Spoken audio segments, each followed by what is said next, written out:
കാലത്തിന്റെ താളുകളിൽ ചില പേരുകൾ വെറുതെ എഴുതി ചേർക്കപ്പെടുന്നില്ല. അവ ജനിക്കുന്നതിനു മുൻപ് തന്നെ ആകാശത്ത് നക്ഷത്രങ്ങൾ അവർക്കായി വഴിമാറിക്കൊടുക്കും. അത്തരത്തിൽ ഒരു ജനനത്തെക്കുറിച്ചാണ് നമ്മൾ ഇന്ന് സംസാരിക്കുന്നത്. സാധാരണ ഒരു മനുഷ്യന്റെ ജനനമല്ല, മറിച്ച് ചരിത്രവും പുരാണവും കാലവും ലോകവും ഒരുപോലെ കാത്തിരുന്ന ഒരു മഹാജനനം. മഹാഭാരതം എന്ന ഇതിഹാസത്തിന്റെ ഗതി മാറ്റിയെഴുതിയ ഈ ഭൂമി കണ്ടതിൽ വെച്ച് ഏറ്റവും വലിയ പോരാളിയുടെ ജനനം. അതെ, അർജുനന്റെ ജനനം. ഈ കഥ തുടങ്ങുന്നത് കൊട്ടാരത്തിന്റെ മണിമാളികകളിൽ നിന്നല്ല, മറിച്ച് കാടിന്റെ വന്യമായ ഏകാന്തതയിൽ നിന്നാണ്. കുരുവംശത്തിന്റെ വലിയ സിംഹാസനം അന്ന് ശൂന്യമായിരുന്നു. ഹസ്തിനപുരത്തിന്റെ വിശാലമായ സാമ്രാജ്യം മുഴുവൻ ഒരു ഇരുണ്ട നിഴലിൽ അകപ്പെട്ട സമയം. പാണ്ഡുമഹാരാജാവ് കിന്തമ മഹർഷിയുടെ ശാപമേറ്റ് സകല അധികാരങ്ങളും ഉപേക്ഷിച്ച് കാട്ടിലേക്ക് പോയിരിക്കുകയാണ്. പാണ്ഡുവിനൊപ്പം അദ്ദേഹത്തിന്റെ പ്രിയപ്പെട്ട ഭാര്യമാരായ കുന്തിയും മാദ്രിയും ശതശൃംഗമെന്ന കാട്ടിൽ സാധാരണക്കാരെപ്പോലെ ജീവിക്കുന്നു. ഒരു രാജാവിന് തന്റെ ഭാര്യമാരെ സ്നേഹിക്കാൻ കഴിയാത്ത അവസ്ഥ, അതിലും വലിയൊരു ദുരന്തം എന്താണുള്ളത്? കിന്തമ മഹർഷിയുടെ ശാപം പാണ്ഡുവിനെ വല്ലാതെ വേട്ടയാടിയിരുന്നു. കാമവികാരത്തോടെ ഭാര്യമാരെ സ്നേഹിച്ചാൽ അപ്പോൾ തന്നെ മരണം സംഭവിക്കും എന്നായിരുന്നു ആ കൊടിയ ശാപം. ദിവസങ്ങൾ കഴിയുന്തോറും മക്കളില്ലാത്ത ദുഃഖം പാണ്ഡുവിനെ കാർന്നു തിന്നുകയായിരുന്നു. തന്റെ വംശമിവിടെ അവസാനിക്കുകയാണോ എന്ന ചിന്ത അദ്ദേഹത്തിന്റെ ഉറക്കം കെടുത്തി. ഒരു രാജാവിന് തന്റെ പരമ്പര നിലനിർത്താൻ കഴിഞ്ഞില്ലെങ്കിൽ പിന്നെ എന്ത് അർത്ഥമാണാ ജീവിതത്തിനുള്ളത്? കുരുവംശം എന്നത് സാധാരണ ഒരു രാജവംശമല്ല. അത് ലോകം മുഴുവൻ അറിയപ്പെടുന്ന, ഭാരതത്തിന്റെ ആത്മാവായി കണക്കാക്കപ്പെടുന്ന ഒരു മഹാപരമ്പരയാണ്. ആ പരമ്പരയ്ക്ക് ഒരു അവകാശിയില്ലാതെ വരിക എന്നത് പാണ്ഡുവിന് സഹിക്കാൻ കഴിയുന്നതിലും അപ്പുറമായിരുന്നു. ഈ ചിന്തകൾ അദ്ദേഹത്തെ ഒരുപാട് തളർത്തി. ആ വലിയ കാട്ടിലെ മരച്ചുവട്ടിലിരുന്ന് പാണ്ഡു പലപ്പോഴും ആകാശത്തേക്ക് നോക്കി നെടുവീർപ്പിട്ടു. ആ നെടുവീർപ്പുകളിൽ ഒരു രാജാവിന്റെ നിസ്സഹായത മാത്രമല്ല, ഒരു ഭർത്താവിന്റെയും ഒരച്ഛനാകാൻ കഴിയാത്ത പുരുഷന്റെയും വലിയ സങ്കടങ്ങളടങ്ങിയിരുന്നു. കാട്ടിലെ മൃഗങ്ങൾ തങ്ങളുടെ കുഞ്ഞുങ്ങളോടൊപ്പം സ്നേഹത്തോടെ ജീവിക്കുന്നത് കാണുമ്പോൾ പാണ്ഡുവിന്റെ കണ്ണുകൾ നിറയുമായിരുന്നു. ലോകം മുഴുവൻ കീഴടക്കാൻ കഴിവുള്ളൊരു ചക്രവർത്തി ഇന്നൊരു കാട്ടിൽ തന്റെ വിധിയോർത്ത് വിലപിക്കുകയാണ്. ഈ സങ്കടങ്ങളെല്ലാം പാണ്ഡുവിന്റെ ഭാര്യയായ കുന്തി മനസ്സിലാക്കുന്നുണ്ടായിരുന്നു. ഭർത്താവിന്റെ സങ്കടം കണ്ടുനിൽക്കാൻ ആ ഭാര്യയ്ക്ക് കഴിഞ്ഞില്ല. കുന്തി തന്റെ ജീവിതത്തിലെ ഏറ്റവും വലിയൊരു രഹസ്യം പാണ്ഡുവിനോട് പറയാൻ തീരുമാനിച്ചു. തന്റെ കുട്ടിക്കാലത്ത് ദുർവാസാവ് മഹർഷിയിൽ നിന്ന് തനിക്ക് ലഭിച്ച ഒരു പ്രത്യേക വരത്തെക്കുറിച്ച് കുന്തി പാണ്ഡുവിനെ അറിയിച്ചു.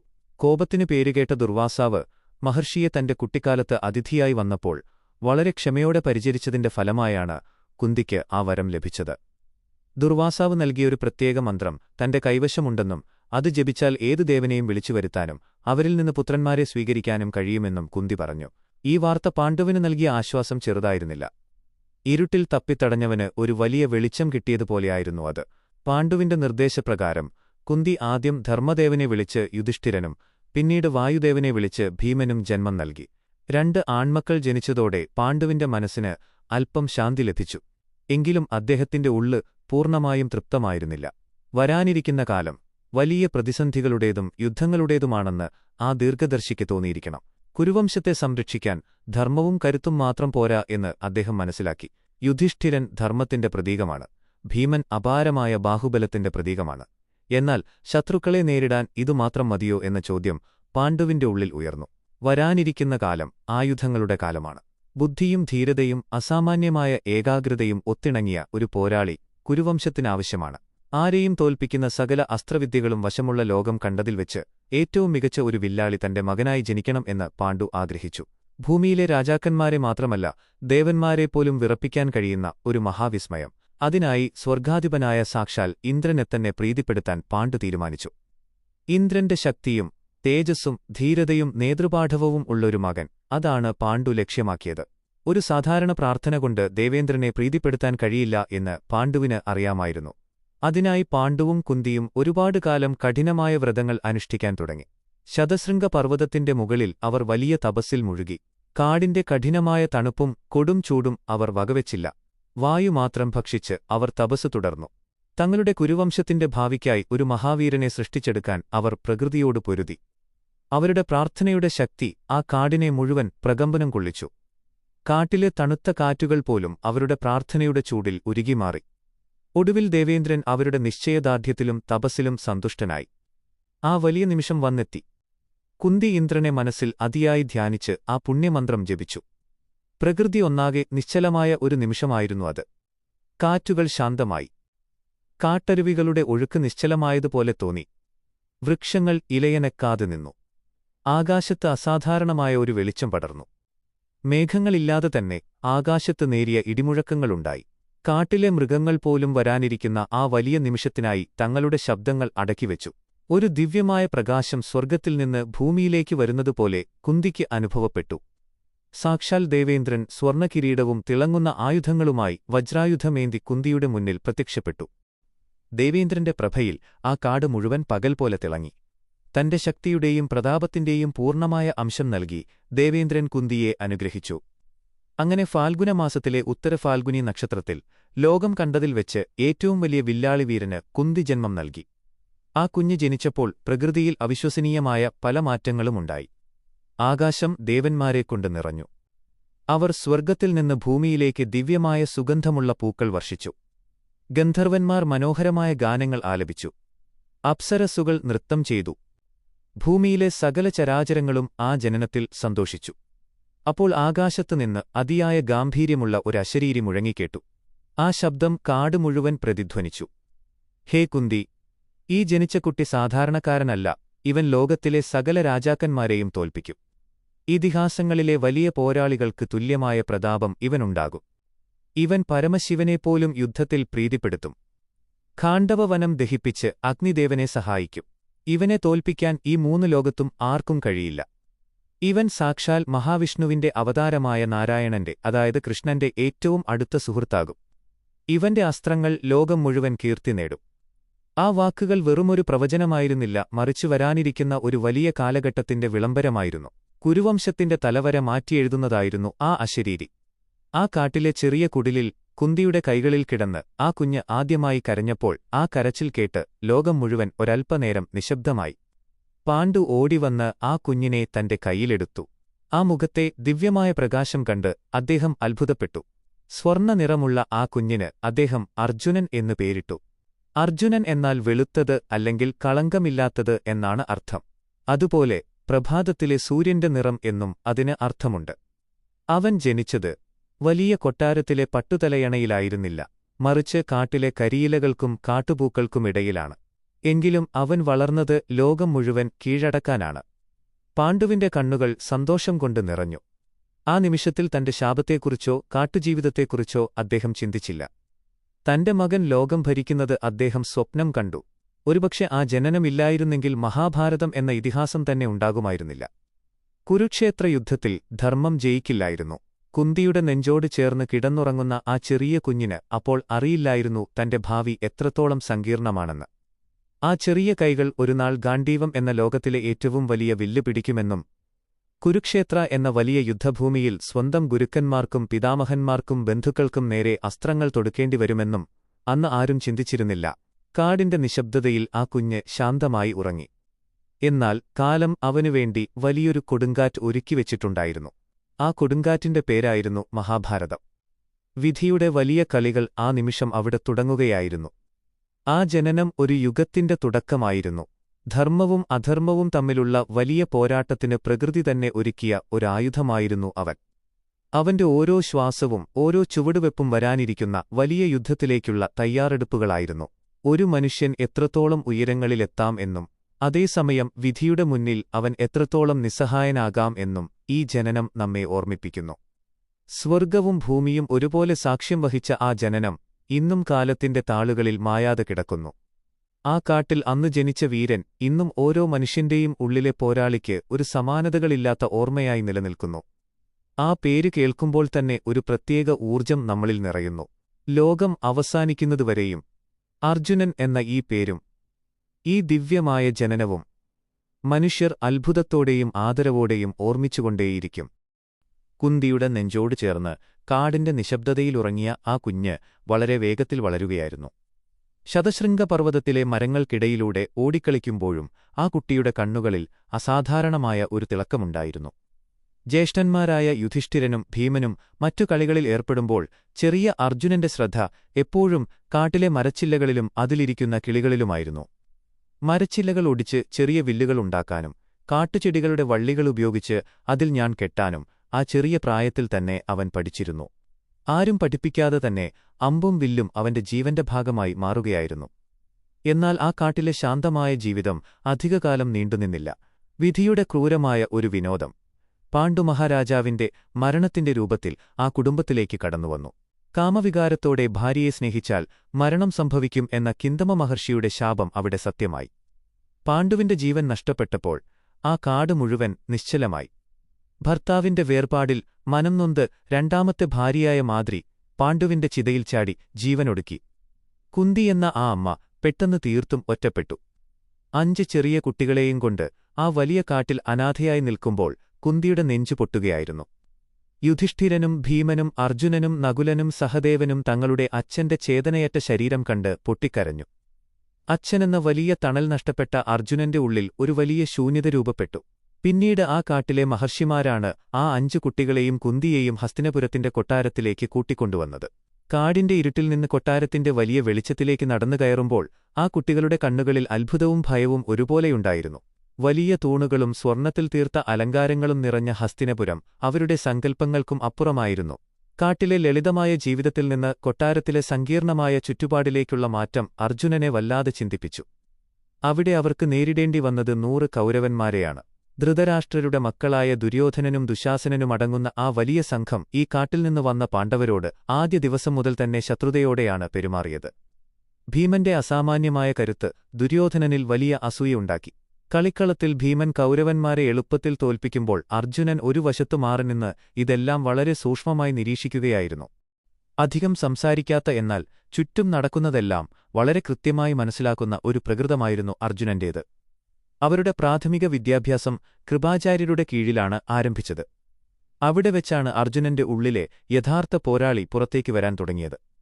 ഏത് ആയുധം കയ്യിൽ കിട്ടിയാലും അത് വളരെ വേഗത്തിൽ പ്രയോഗിക്കാൻ അർജുനൻ പഠിച്ചു.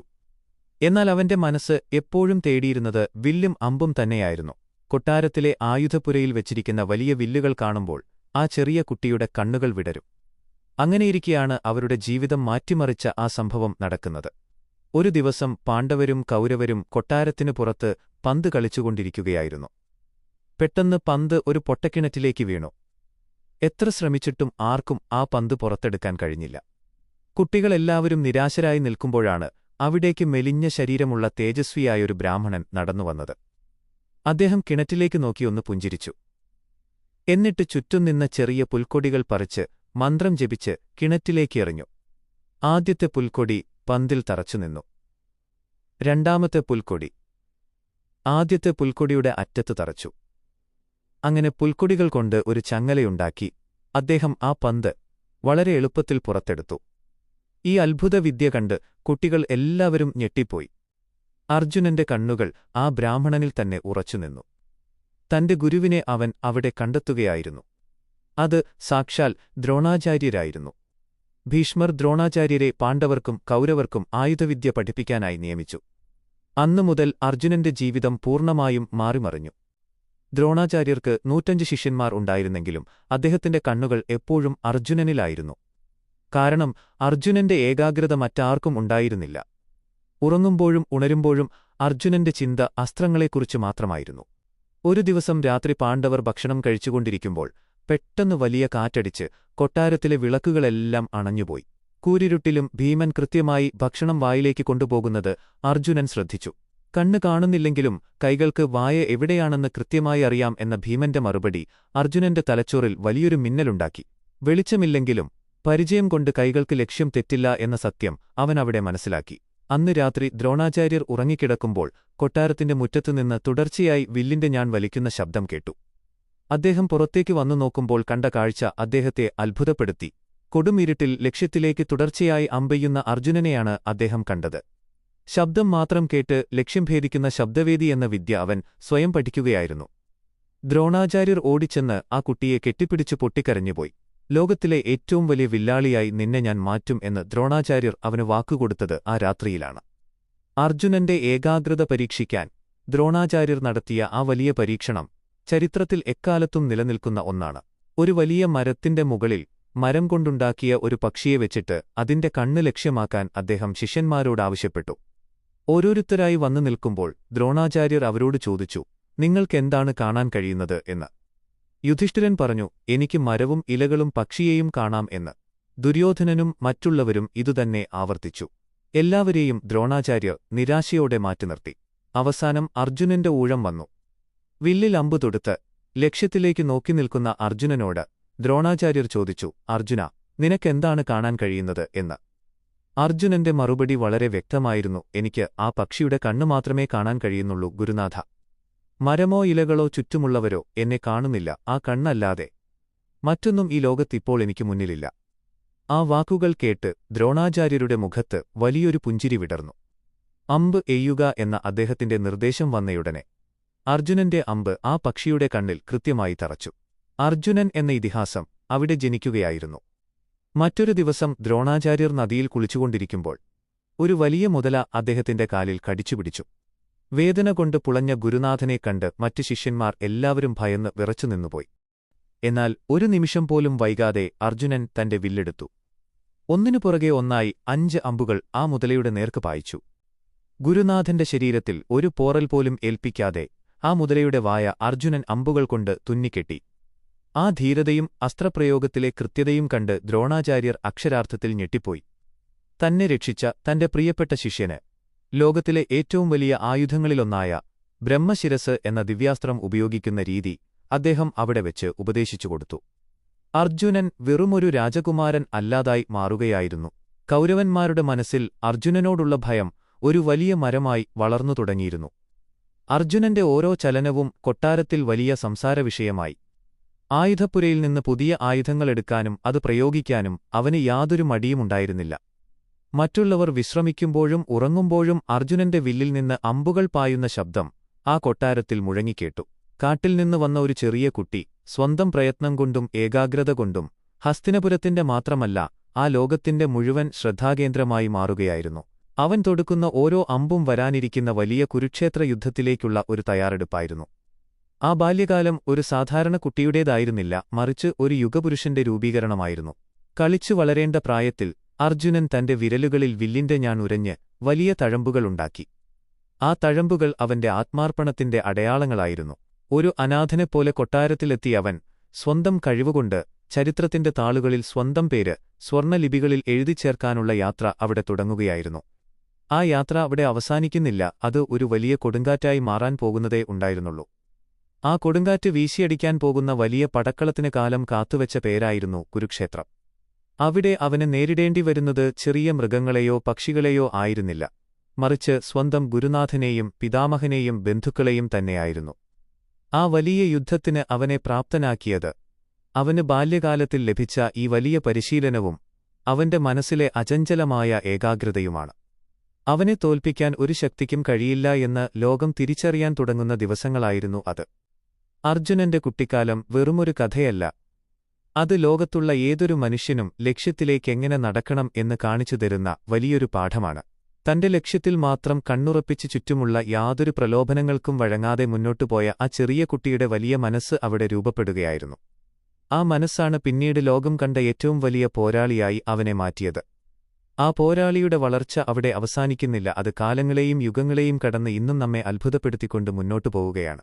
കാലം അവന് കാത്തുവെച്ച വലിയ വെല്ലുവിളികൾക്കും മഹാഭാരതം എന്ന ഇതിഹാസത്തിലെ ഏറ്റവും പ്രധാനപ്പെട്ട അധ്യായങ്ങൾക്കും തുടക്കം കുറിക്കുന്നത് ഈ ബാല്യകാലത്തിന്റെ കരുത്തിൽ നിന്നാണ്. ആ കരുത്താണ് പിന്നീട് ലോകത്തിന്റെ മുഴുവൻ സംരക്ഷകനായ ശ്രീകൃഷ്ണന്റെ ഉറ്റ ചങ്ങാതിയായി അവനെ മാറ്റിയത്. ആ വലിയ സൗഹൃദത്തിന്റെ കഥകൾ വരാനിരിക്കുന്ന കാലങ്ങളിൽ ലോകം കേൾക്കാൻ പോകുന്നതേ ഉണ്ടായിരുന്നുള്ളൂ. ആ കാട്ടിൽ നിന്ന് കൊട്ടാരത്തിലേക്കും അവിടെ നിന്ന് വലിയ പോർക്കളത്തിലേക്കുമുള്ള അർജുനന്റെ ആ വലിയ യാത്രയുടെ ഒരു ചെറിയ തുടക്കം മാത്രമായിരുന്നു അവന്റെ ആ കുട്ടിക്കാലം. ആ കുട്ടിക്കാലം ലോകം മുഴുവൻ ഇന്നും ശ്വാസമടക്കി പിടിച്ചു കേൾക്കുന്ന വലിയൊരു ഇതിഹാസത്തിന്റെ അവിഭാജ്യ ഘടകമായി നിലനിൽക്കുന്നു. ഓരോ അമ്പും വില്ലിൽ നിന്ന് കുതിച്ചു പായുമ്പോൾ അവൻ ലക്ഷ്യമാക്കിയത് കേവലം ഒരു വസ്തുവിനെയല്ല, മറിച്ച് അനശ്വരമായ പ്രതാപത്തെയും ലോകചരിത്രത്തിലെ ഏറ്റവും മികച്ചവൻ എന്ന വലിയ നാമത്തെയുമാണ്. ആ നാമം അവൻ സ്വന്തമാക്കിയത് യാദൃച്ഛികമായല്ല, മറിച്ച് കഠിനാധ്വാനവും അർപ്പണബോധവും കൊണ്ട് മാത്രമാണ്. അർജുനൻ എന്ന പേരുതന്നെ ഒരു വലിയ വികാരമായി മാറാൻ പോകുന്ന ദിവസങ്ങൾ അവിടെ ആരംഭിക്കുകയായിരുന്നു. ആ ദിവസങ്ങളുടെ ഓരോ നിമിഷവും ചരിത്രം വളരെ ശ്രദ്ധയോടെയാണ് അടയാളപ്പെടുത്തിയത്. ആ അടയാളപ്പെടുത്തലുകൾ ഇന്നും നമ്മളെ അത്ഭുതപ്പെടുത്തുന്നു. മനുഷ്യന്റെ കഴിവിന് അതിരുകളില്ല എന്ന് ആ കുട്ടിക്കാലം ലോകത്തോട് വിളിച്ചു പറയുകയായിരുന്നു. അത് വെറുമൊരു കുട്ടിക്കാലമായിരുന്നില്ല, ഒരു മഹാവിസ്മയത്തിന്റെ തുടക്കമായിരുന്നു. ആ വിസ്മയം ലോകം അവസാനിക്കുന്നതുവരെയും നമ്മോടൊപ്പം ഈ ഭൂമിയിൽ നിലനിൽക്കുക തന്നെ ചെയ്യും. ദ്രോണാചാര്യരുടെ കളരിയിൽ പക്ഷിയുടെ കണ്ണ് മാത്രം കണ്ട് അമ്പെയ്ത ആ ചെറിയ കുട്ടിയിൽ നിന്ന് ഹസ്തിനപുരത്തെ വിറപ്പിക്കുന്ന ഒരു കൗമാരക്കാരനിലേക്ക് അർജുനൻ വളരുകയായിരുന്നു.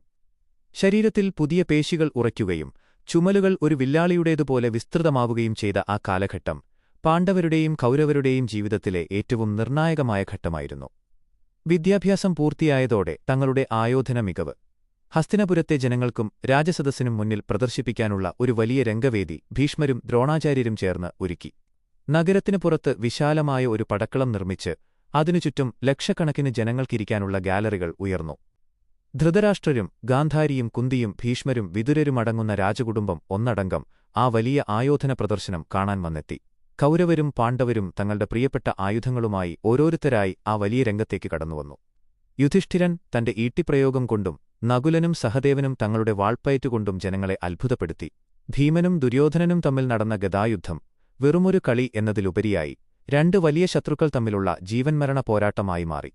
അവരുടെ ഗദകൾ തമ്മിൽ കൂട്ടിയിടിച്ചപ്പോൾ ഉണ്ടായ വലിയ ശബ്ദം കേട്ട് ജനങ്ങൾ ഭയന്നു വിറച്ചു. ഒടുവിൽ രംഗം ശാന്തമാക്കാൻ അശ്വത്ഥാമാവിന് ഇടപെടേണ്ടിവന്നു. ഈ കോലാഹലങ്ങൾക്കെല്ലാം ഒടുവിലാണ് ആ രംഗവേദിയിലേക്ക് വെളുത്ത വസ്ത്രങ്ങളണിഞ്ഞ് കയ്യിൽ വില്ലുമേന്തി ആ കൗമാരക്കാരൻ കടന്നുവന്നത്. അതെ, അർജുനൻ. അവൻ പടക്കളത്തിന്റെ നടുവിലേക്ക് നടന്നുവന്നപ്പോൾ ജനക്കൂട്ടം ഒന്നടങ്കം ആർത്തുവിളിച്ചു. അവൻ തന്റെ വില്ലിന്റെ ഞാൺ വലിച്ച് ഒരൊറ്റ ശബ്ദം പുറപ്പെടുവിച്ചു. ആ ശബ്ദം ആകാശത്തെ മേഘങ്ങളെപ്പോലും ഭയപ്പെടുത്തുന്നതുപോലെ തോന്നി. പിന്നീടവിടെ നടന്നത് അത്ഭുതങ്ങളുടെ ഒരു വലിയ പരമ്പരയായിരുന്നു. അർജുനൻ തന്റെ വില്ലിൽ നിന്ന് ആഗ്നേയാസ്ത്രം തൊടുത്തപ്പോൾ പടക്കളത്തിൽ വലിയ തീ പടർന്നു. തൊട്ടടുത്ത നിമിഷം തന്നെ വാരുണാസ്ത്രം പ്രയോഗിച്ച് അവൻ ആ തീയണച്ചു. വായവ്യാസ്ത്രം കൊണ്ട് കൊടുങ്കാറ്റ് സൃഷ്ടിച്ച അവൻ പർജന്യാസ്ത്രം കൊണ്ട് മേഘങ്ങളെ വരുത്തി മഴ പെയ്യിച്ചു. ഭൂമിയിലേക്ക് അമ്പെയ്ത് ഒരു വലിയ ജലധാര തന്നെ അവൻ സൃഷ്ടിച്ചു കാണിച്ചു. വായുവിൽ അദൃശ്യനായി മാറാനും നിമിഷനേരം കൊണ്ട് നൂറുകണക്കിന് അമ്പുകൾ കൊണ്ട് ഒരു വലിയ ഇരുമ്പുകോട്ട തീർക്കാനും അവന് കഴിഞ്ഞു. ജനങ്ങൾ ആ അത്ഭുതം കണ്ട് എഴുന്നേറ്റുനിന്ന് കൈയടിച്ചു. ദ്രോണാചാര്യരുടെ മുഖം അഭിമാനം കൊണ്ട് തിളങ്ങി. തന്റെ മകൻ ദുര്യോധനൻ തോറ്റുപോയതിന്റെ സങ്കടത്തിലിരുന്ന ധൃതരാഷ്ട്രരുടെ ഉള്ളിൽ അർജുനന്റെ ഈ അസാമാന്യ പ്രകടനം വലിയൊരു ഭയം നിറച്ചു. എന്നാൽ ആ ആഹ്ലാദപ്രകടനങ്ങൾ അധികനേരം നീണ്ടുനിന്നില്ല. പെട്ടെന്ന് ആ പടക്കളത്തിന്റെ വലിയ പ്രവേശന കവാടത്തിൽ നിന്ന് ഇടിമുഴക്കം പോലുള്ള ഒരു ശബ്ദം കേട്ടു. ജനക്കൂട്ടം ഒന്നടങ്കം ആ വശത്തേക്ക് തിരിഞ്ഞുനോക്കി. അവിടെ സൂര്യനെപ്പോലെ തിളങ്ങുന്ന കവചവും കാതുകളിൽ കുണ്ടലങ്ങളുമായി ഒരു പുതിയ കൗമാരക്കാരൻ നിൽക്കുന്നുണ്ടായിരുന്നു. അത് കർണനായിരുന്നു. ആരും ക്ഷണിക്കാതെ ആ രംഗത്തേക്ക് കടന്നുവന്ന കർണൻ അർജുനൻ ചെയ്ത സകല അത്ഭുതവിദ്യകളും അവിടെ ചെയ്തു കാണിച്ചു. ദുര്യോധനൻ സന്തോഷം കൊണ്ട് ഓടിച്ചെന്ന് കർണനെ കെട്ടിപ്പിടിച്ചു. അർജുനനെ തോൽപ്പിക്കാൻ തനിക്കൊരു കൂട്ടുകാരനെ ലഭിച്ച നിമിഷമായി ദുര്യോധനൻ അതിനെ കണ്ടു. കർണൻ അർജുനനെ ഒരു നേരിട്ടുള്ള യുദ്ധത്തിന് വെല്ലുവിളിച്ചു. കൗമാരത്തിന്റെ ചോരത്തിളപ്പിൽ രണ്ടു മഹായോദ്ധാക്കൾ പരസ്പരം കണ്ണുകളിൽ നോക്കി അമ്പുകൾ തൊടുക്കാൻ ഒരുങ്ങി നിലയുറപ്പിച്ചു. ആകാശം ഇരുണ്ടുകൂടിയതുപോലെ രണ്ട് വലിയ മേഘങ്ങൾ തമ്മിൽ മുട്ടാൻ പോകുന്ന അവസ്ഥയായിരുന്നു അത്. എന്നാൽ കൃപാചാര്യർ ആ യുദ്ധം തടഞ്ഞു. രാജകുമാരനായ അർജുനനോട് യുദ്ധം ചെയ്യാൻ ഒരു സൂതപുത്രനായ കർണന് യോഗ്യതയില്ല എന്ന് അദ്ദേഹം വിളിച്ചു പറഞ്ഞു. ആ വാക്കുകൾ കർണന്റെ ഹൃദയത്തിൽ വലിയൊരു മുറിവുണ്ടാക്കി. അതുകണ്ട് ദുര്യോധനൻ അപ്പോൾ തന്നെ കർണനെ അംഗരാജ്യത്തിന്റെ രാജാവായി അഭിഷേകം ചെയ്തു. എങ്കിലും അന്നവിടെ യുദ്ധം നടന്നില്ല. സൂര്യൻ അസ്തമിച്ചതോടെ ആ പ്രദർശനം അവസാനിച്ചെങ്കിലും അർജുനന്റെയും കർണന്റെയും മനസ്സിൽ പരസ്പരം തോൽപ്പിക്കണം എന്ന വലിയൊരു ശത്രുതയുടെ വിത്ത് ആ കൗമാരപ്രായത്തിൽ അവിടെ പാകപ്പെടുകയായിരുന്നു. ഇതിനുശേഷമാണ് ദ്രോണാചാര്യർ പാണ്ഡവരോടും കൗരവരോടും തന്റെ ഗുരുദക്ഷിണ ആവശ്യപ്പെട്ടത്. പാഞ്ചാലരാജ്യത്തെ രാജാവായ ദ്രുപദനെ യുദ്ധത്തിൽ തോൽപ്പിച്ച് ജീവനോടെ തന്റെ മുന്നിൽ കെട്ടിക്കൊണ്ടുവരിക എന്നതായിരുന്നു ആ ഗുരുദക്ഷിണ. ദ്രോണാചാര്യരെ പണ്ട് അപമാനിച്ചതിനുള്ള പ്രതികാരമായിരുന്നു അത്. ആദ്യം പോയ ദുര്യോധനനും കൗരവർക്കും ദ്രുപദന്റെ വലിയ സൈന്യത്തിനു മുന്നിൽ പിടിച്ചു നിൽക്കാൻ കഴിഞ്ഞില്ല. അവർ തോറ്റ തൊപ്പിപ്പൊളിയായി തിരിച്ചോടി. പിന്നീട് പാണ്ഡവരുടെ ഊഴമായിരുന്നു. അർജുനൻ തന്റെ രഥത്തിൽ മുന്നോട്ട് കുതിച്ചു. ഭീമൻ മുന്നിൽ നിന്ന് വഴിവെട്ടുമ്പോൾ അർജുനൻ തന്റെ ഗാണ്ഡീവത്തിന് സമാനമായ വില്ലിൽ നിന്ന് അമ്പുകളുടെ ഒരു വലിയ മഴ തന്നെ പാഞ്ചാല സൈന്യത്തിനുമേൽ വർഷിച്ചു. ദ്രുപദന്റെ സകല വ്യൂഹങ്ങളും അർജുനൻ ഒറ്റയ്ക്ക് തകർത്തുതരിപ്പണമാക്കി. ഒടുവിൽ ദ്രുപദന്റെ രഥത്തിന്റെ ചക്രങ്ങൾ തകർത്ത് അദ്ദേഹത്തെ ജീവനോടെ പീട്ടികൂടി ദ്രോണാചാര്യരുടെ കാൽക്കൽ അർജുനൻ കാഴ്ചവെച്ചു. ഈ വലിയ വിജയം അർജുനനെ ഹസ്തിനപുരത്തിലെ ഏറ്റവും ജനപ്രിയനായ യോദ്ധാവാക്കി മാറ്റി. ഈ ജനപ്രീതി ദുര്യോധനന്റെയും ശകുനിയുടെയും ഉറക്കം കെടുത്തി. പാണ്ഡവരെ ഇല്ലാതാക്കാൻ അവർ വലിയൊരു ചതിക്കുഴിയൊരുക്കി.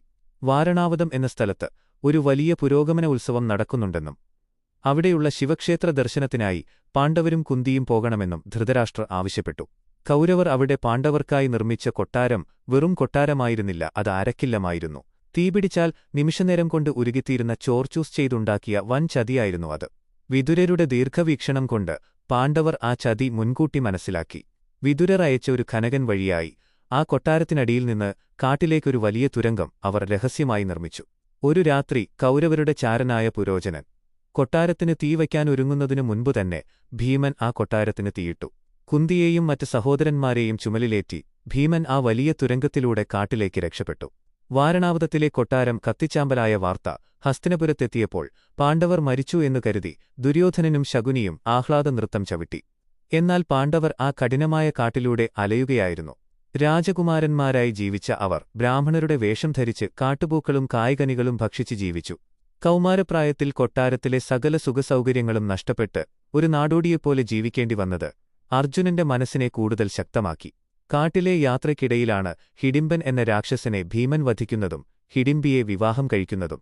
അതിനുശേഷം അവർ ഏകചക്ര എന്ന നഗരത്തിൽ ഒരു ബ്രാഹ്മണ കുടുംബത്തിന്റെ വീട്ടിൽ അഭയം തേടി. അവിടെ വെച്ചാണ് ഭീമൻ ബകാസുരൻ എന്ന ക്രൂരനായ രാക്ഷസനെ വധിച്ച് ആ നാട്ടുകാരെ രക്ഷിക്കുന്നത്. ഈ സംഭവങ്ങളെല്ലാം നടക്കുമ്പോഴും അർജുനൻ ഒരു വലിയ തപസ്വി എപ്പോലെ ശാന്തനായിരുന്നു. തന്റെ ആയുധങ്ങളെല്ലാം അവൻ കാട്ടിലെ ഒരു വലിയ മരപ്പൊത്തിൽ ഒളിപ്പിച്ചുവെച്ചിട്ടുണ്ടായിരുന്നു. ബ്രാഹ്മണവേഷം ധരിച്ചെങ്കിലും അർജുനന്റെ ഉള്ളിലെ വില്ലാളി ഒരൊറ്റ നിമിഷം പോലും ഉറങ്ങിയിരുന്നില്ല. അങ്ങനെയിരിക്കെയാണ് പാഞ്ചാല രാജ്യത്തെ രാജാവായ ദ്രുപദൻ തന്റെ മകളായ ദ്രൗപദിയുടെ സ്വയംവരം പ്രഖ്യാപിക്കുന്നത്. ലോകത്തിലെ ഏറ്റവും മികച്ച വില്ലാളിക്ക് മാത്രമേ തന്റെ മകളെ നൽകൂ എന്ന് ദ്രുപദൻ ഉറപ്പിച്ചിട്ടുണ്ടായിരുന്നു. കാരണം അർജുനൻ മരിച്ചിട്ടില്ലെന്ന ഒരു നേരിയ തോന്നൽ ആ രാജാവിനുണ്ടായിരുന്നു. അർജുനന് മാത്രം ഭേദിക്കാൻ കഴിയുന്ന ഒരു വലിയ പരീക്ഷണമാണ് ദ്രുപദൻ ആ സ്വയംവരത്തിനായി ഒരുക്കിയത്. ആകാശത്ത് കറങ്ങിക്കൊണ്ടിരിക്കുന്ന ഒരു വലിയ യന്ത്രമത്സ്യത്തിന്റെ കണ്ണ് താഴെ നിലത്തുവച്ചിരിക്കുന്ന എണ്ണപ്പാത്രത്തിലെ പ്രതിബിംബം മാത്രം നോക്കി അമ്പെയ്തു വീഴ്ത്തണം എന്നതായിരുന്നു ആ കൊടിയ വ്രതം. അതും സാധാരണ ഒരു വില്ലല്ല, വലിയൊരു ഇരുമ്പ് വില്ല് കൊലച്ചുകൊണ്ടുവേണം ഇത് ചെയ്യാൻ. ഈ വാർത്തയറിഞ്ഞ് പാണ്ഡവരും ബ്രാഹ്മണവേഷത്തിൽ പാഞ്ചാല രാജ്യത്തേക്ക് പുറപ്പെട്ടു. സ്വയംവര മണ്ഡപം ലോകത്തിലെ എല്ലാ വലിയ രാജാക്കന്മാരെക്കൊണ്ടും നിറഞ്ഞു. ദുര്യോധനനും കർണനും ശല്യനും ജരാസന്ധനും ശിശുപാലനുമെല്ലാം അവിടെ വന്നെത്തിയിട്ടുണ്ടായിരുന്നു. ദ്രൗപദിയുടെ സൗന്ദര്യത്തിൽ മയങ്ങിയ രാജാക്കന്മാർ ഓരോരുത്തരായി വന്ന് ആ വലിയ വില്ല് പൊക്കാൻ ശ്രമിച്ചു. എന്നാൽ പലർക്കും ആ വില്ല് ഒരടി പോലും ഉയർത്താൻ കഴിഞ്ഞില്ല. ചിലർ വില്ലിന്റെ ഞാൻ വലിക്കുന്നതിനിടയിൽ തെറിച്ചുവീണ് അപമാനിതരായി. കർണൻ വില്ലെടുക്കാൻ മുന്നോട്ടു വന്നപ്പോൾ ദ്രൗപദി താനൊരു സൂതപുത്രനെ വിവാഹം കഴിക്കില്ല എന്നു പറഞ്ഞു തടഞ്ഞു. ഇത് കർണനെ വല്ലാതെ ദേഷ്യം പിടിപ്പിച്ചു. മണ്ഡപത്തിൽ വലിയൊരു നിശബ്ദത പടർന്നു. ആർക്കും ഈ ലക്ഷ്യം ഭേദിക്കാൻ കഴിയില്ലേ എന്ന ചോദ്യം ഉയർന്നു. ദ്രുപദ രാജാവ് നിരാശയോടെ തല താഴ്ത്തിയിരുന്നു. ആ നിമിഷത്തിലാണ് ബ്രാഹ്മണരുടെ കൂട്ടത്തിലിരുന്ന് ആ കൗമാരക്കാരൻ എഴുന്നേറ്റത്. ഒരു സിംഹക്കുട്ടിയെപ്പോലെ അർജുനൻ ആ രംഗത്തിന്റെ നടുവിലേക്ക് നടന്നുവന്നു. ഒരു ബ്രാഹ്മണൻ വില്ലെടുക്കാൻ വരുന്നത് കണ്ട് മറ്റ് രാജാക്കന്മാർ അവനെ പരിഹസിച്ച് ചിരിച്ചു. എന്നാൽ അർജുനൻ അതൊന്നും വകവെച്ചില്ല. അവൻ ആ വലിയ ഇരുമ്പ് വില്ലിനു മുന്നിൽ ചെന്ന് തൊഴുതുവണങ്ങി. ഒരൊറ്റ കൈകൊണ്ട് ആ വില്ല് വളരെ ലളിതമായി അവൻ മുകളിലേക്കുയർത്തി. ആ കാഴ്ച കണ്ട് മണ്ഡപം ഒന്നടങ്കം സ്തബ്ധമായി. അവൻ ആ വില്ലിൽ ഞാൻ കെട്ടി വലിയൊരു ശബ്ദം പുറപ്പെടുവിച്ചു. എന്നിട്ട് നിലത്തെ എണ്ണപാത്രത്തിലേക്ക് നോക്കി. മുകളിൽ കറങ്ങുന്ന മത്സ്യത്തിന്റെ വേഗത അവൻ തന്റെ മനസ്സിൽ കണക്കുകൂട്ടി. ഒരു നിമിഷത്തെ പ്രാർത്ഥനയ്ക്കു ശേഷം അവൻ തന്റെ വില്ലിൽ നിന്ന് അമ്പ് തൊടുത്തുവിട്ടു. ആ അമ്പ് കൃത്യമായി ആ യന്ത്രമത്സ്യത്തിന്റെ കണ്ണിലേക്ക് തറച്ചുകയറി. ആ വലിയ മത്സ്യം നിലത്തേക്ക് വീണു. മണ്ഡപത്തിൽ വലിയൊരു ആനന്ദാരവം മുഴങ്ങി. ദ്രൗപദി പുഞ്ചിരിയോടെ വന്ന് അർജുനന്റെ കഴുത്തിൽ മാല ചാർത്തി. എന്നാൽ തോറ്റുപോയ രാജാക്കന്മാർക്ക് ഒരു ബ്രാഹ്മണൻ പെൺകുട്ടിയെ കൊണ്ടുപോകുന്നത് സഹിക്കാൻ കഴിഞ്ഞില്ല. അവർ പാണ്ഡവർക്ക് നേരെ ആയുധങ്ങളുമായി പാഞ്ഞെടുത്തു. അവിടെ വലിയൊരു യുദ്ധം പൊട്ടിപ്പുറപ്പെട്ടു. ഭീമന്മരങ്ങൾ പിഴുതെടുത്ത് ശത്രുക്കളെ നേരിട്ടപ്പോൾ അർജുനൻ തന്റെ വില്ലിൽ നിന്ന് അമ്പുകൾ പായിച്ച് കർണനെപ്പോലുള്ള മഹായോദ്ധാക്കളെ പ്രതിരോധിച്ചു. അർജുനന്റെ അസ്ത്രപ്രയോഗം കണ്ട് കർണൻ അത്ഭുതപ്പെട്ടുപോയി. ഈ ബ്രാഹ്മണൻ സാധാരണക്കാരനല്ല, ഇത് സാക്ഷാൽ അർജുനൻ തന്നെയാണ് എന്ന് കർണൻ തിരിച്ചറിഞ്ഞു. അവിടെയുണ്ടായിരുന്ന ശ്രീകൃഷ്ണൻ ഇടപെട്ടാണ് ആ യുദ്ധം അവസാനിപ്പിച്ചത്. പാണ്ഡവർ ദ്രൗപദിയുമായി തങ്ങൾ താമസിച്ചിരുന്ന കുടിലിലേക്ക് തിരിച്ചെത്തി. അമ്മേ, ഞങ്ങൾക്കൊരു വലിയ ഭിക്ഷ ലഭിച്ചിരിക്കുന്നു എന്ന് അവർ പുറത്തുനിന്ന് വിളിച്ചു പറഞ്ഞു. അകത്തിരുന്ന കുന്തി, അത് എന്താണെന്ന് നോക്കാതെ നിങ്ങൾ 5 സഹോദരന്മാരും അത് തുല്യമായി വീതിച്ചെടുക്കുക എന്ന് പറഞ്ഞു. അമ്മയുടെ വാക്കുകൾ ഒരിക്കലും തെറ്റിക്കാൻ പാണ്ഡവർക്ക് കഴിയില്ലായിരുന്നു. അങ്ങനെ ദ്രൗപദി 5 പാണ്ഡവരുടെയും ഭാര്യയായി മാറി. ഈ സ്വയംവരത്തോടെ പാണ്ഡവർ ജീവനോടെയുണ്ടെന്ന സത്യം ലോകമറിഞ്ഞു. ദുര്യോധനന്റെ സകല പദ്ധതികളും തകർന്നുപോയി. ഭീഷ്മരുടെയും വിതുരരുടെയും നിർബന്ധപ്രകാരം ധൃതരാഷ്ട്രർ പാണ്ഡവരെ തിരികെ ഹസ്തിനപുരത്തേക്ക് വിളിച്ചു. എന്നാൽ അവർക്ക് നൽകിയത് ഹസ്തിനപുരത്തിന്റെ നല്ല ഭാഗമായിരുന്നില്ല, മറിച്ച് കാടും മരുഭൂമിയും നിറഞ്ഞ ഖാണ്ഡവപ്രസ്ഥമെന്ന വെറുമൊരു ശൂന്യമായ പ്രദേശമായിരുന്നു. കൗമാരപ്രായത്തിൽ നിന്ന് യൗവനത്തിലേക്ക് കടക്കുന്ന അർജുനനും സഹോദരന്മാരും ആ വലിയ വെല്ലുവിളിയും സ്വീകരിച്ചു. അവർ ഖാണ്ഡവപ്രസ്ഥത്തെ തങ്ങളുടെ കഠിനാധ്വാനം കൊണ്ട് സ്വർഗതുല്യമായ ഇന്ദ്രപ്രസ്ഥം എന്ന മഹാനഗരമാക്കി മാറ്റി. അവിടെ വെച്ചാണ് അർജുനൻ അഗ്നിദേവനെ സഹായിക്കുന്നത്. ഖാണ്ഡവവനം ദഹിപ്പിക്കാൻ അഗ്നിദേവൻ അർജുനന്റെ സഹായം തേടി. ആ വലിയ ദഹനത്തിനിടയിൽ ഇന്ദ്രൻ മഴ പെയ്യിച്ച് തടയാൻ ശ്രമിച്ചെങ്കിലും അർജുനൻ തന്റെ അമ്പുകൾ കൊണ്ട് ആകാശത്ത് ഒരു വലിയ കുട തീർത്ത് മഴയെ തടഞ്ഞു നിർത്തി. ഈ പ്രവൃത്തിയിൽ സന്തുഷ്ടനായ അഗ്നിദേവനാണ് അർജുനന് വരാനിരിക്കുന്ന വലിയ യുദ്ധങ്ങളിൽ ഒരൊറ്റ അമ്പുപോലും കുറയാത്ത ആവനാഴിയും ലോകത്തിലെ ഏറ്റവും ദിവ്യമായ ഗാണ്ഡീവം എന്ന വില്ലും 4 വെളുത്ത കുതിരകളെ കെട്ടിയ വലിയൊരു ദിവ്യരഥവും സമ്മാനിച്ചത്. ഇതേ ഖാണ്ഡവദഹനത്തിൽ നിന്നാണ് മയൻ എന്ന അസുരശില്പിയെ അർജുനൻ രക്ഷിക്കുന്നത്. അതിന് പ്രത്യുപകാരമായി മയൻ പാണ്ഡവർക്കായി ഇന്ദ്രപ്രസ്ഥത്തിൽ ലോകം ഇന്നേവരെ കാണാത്ത തരത്തിലുള്ള ഒരു വലിയ മായാകൊട്ടാരം നിർമ്മിച്ചു നൽകി. ആ കൊട്ടാരത്തിന്റെ തറയിൽ വെള്ളമുണ്ടെന്ന് തോന്നിപ്പിക്കുന്ന വശങ്ങളും വെള്ളമുള്ള സ്ഥലത്ത് തറയാണെന്ന് തോന്നിപ്പിക്കുന്ന തരത്തിലുള്ള മായാജാലങ്ങളും ഉണ്ടായിരുന്നു. അർജുനന്റെ കൗമാരകാലം അവസാനിക്കുന്നത് ഇന്ദ്രപ്രസ്ഥത്തിന്റെ വലിയ പ്രതാപത്തിലാണ്.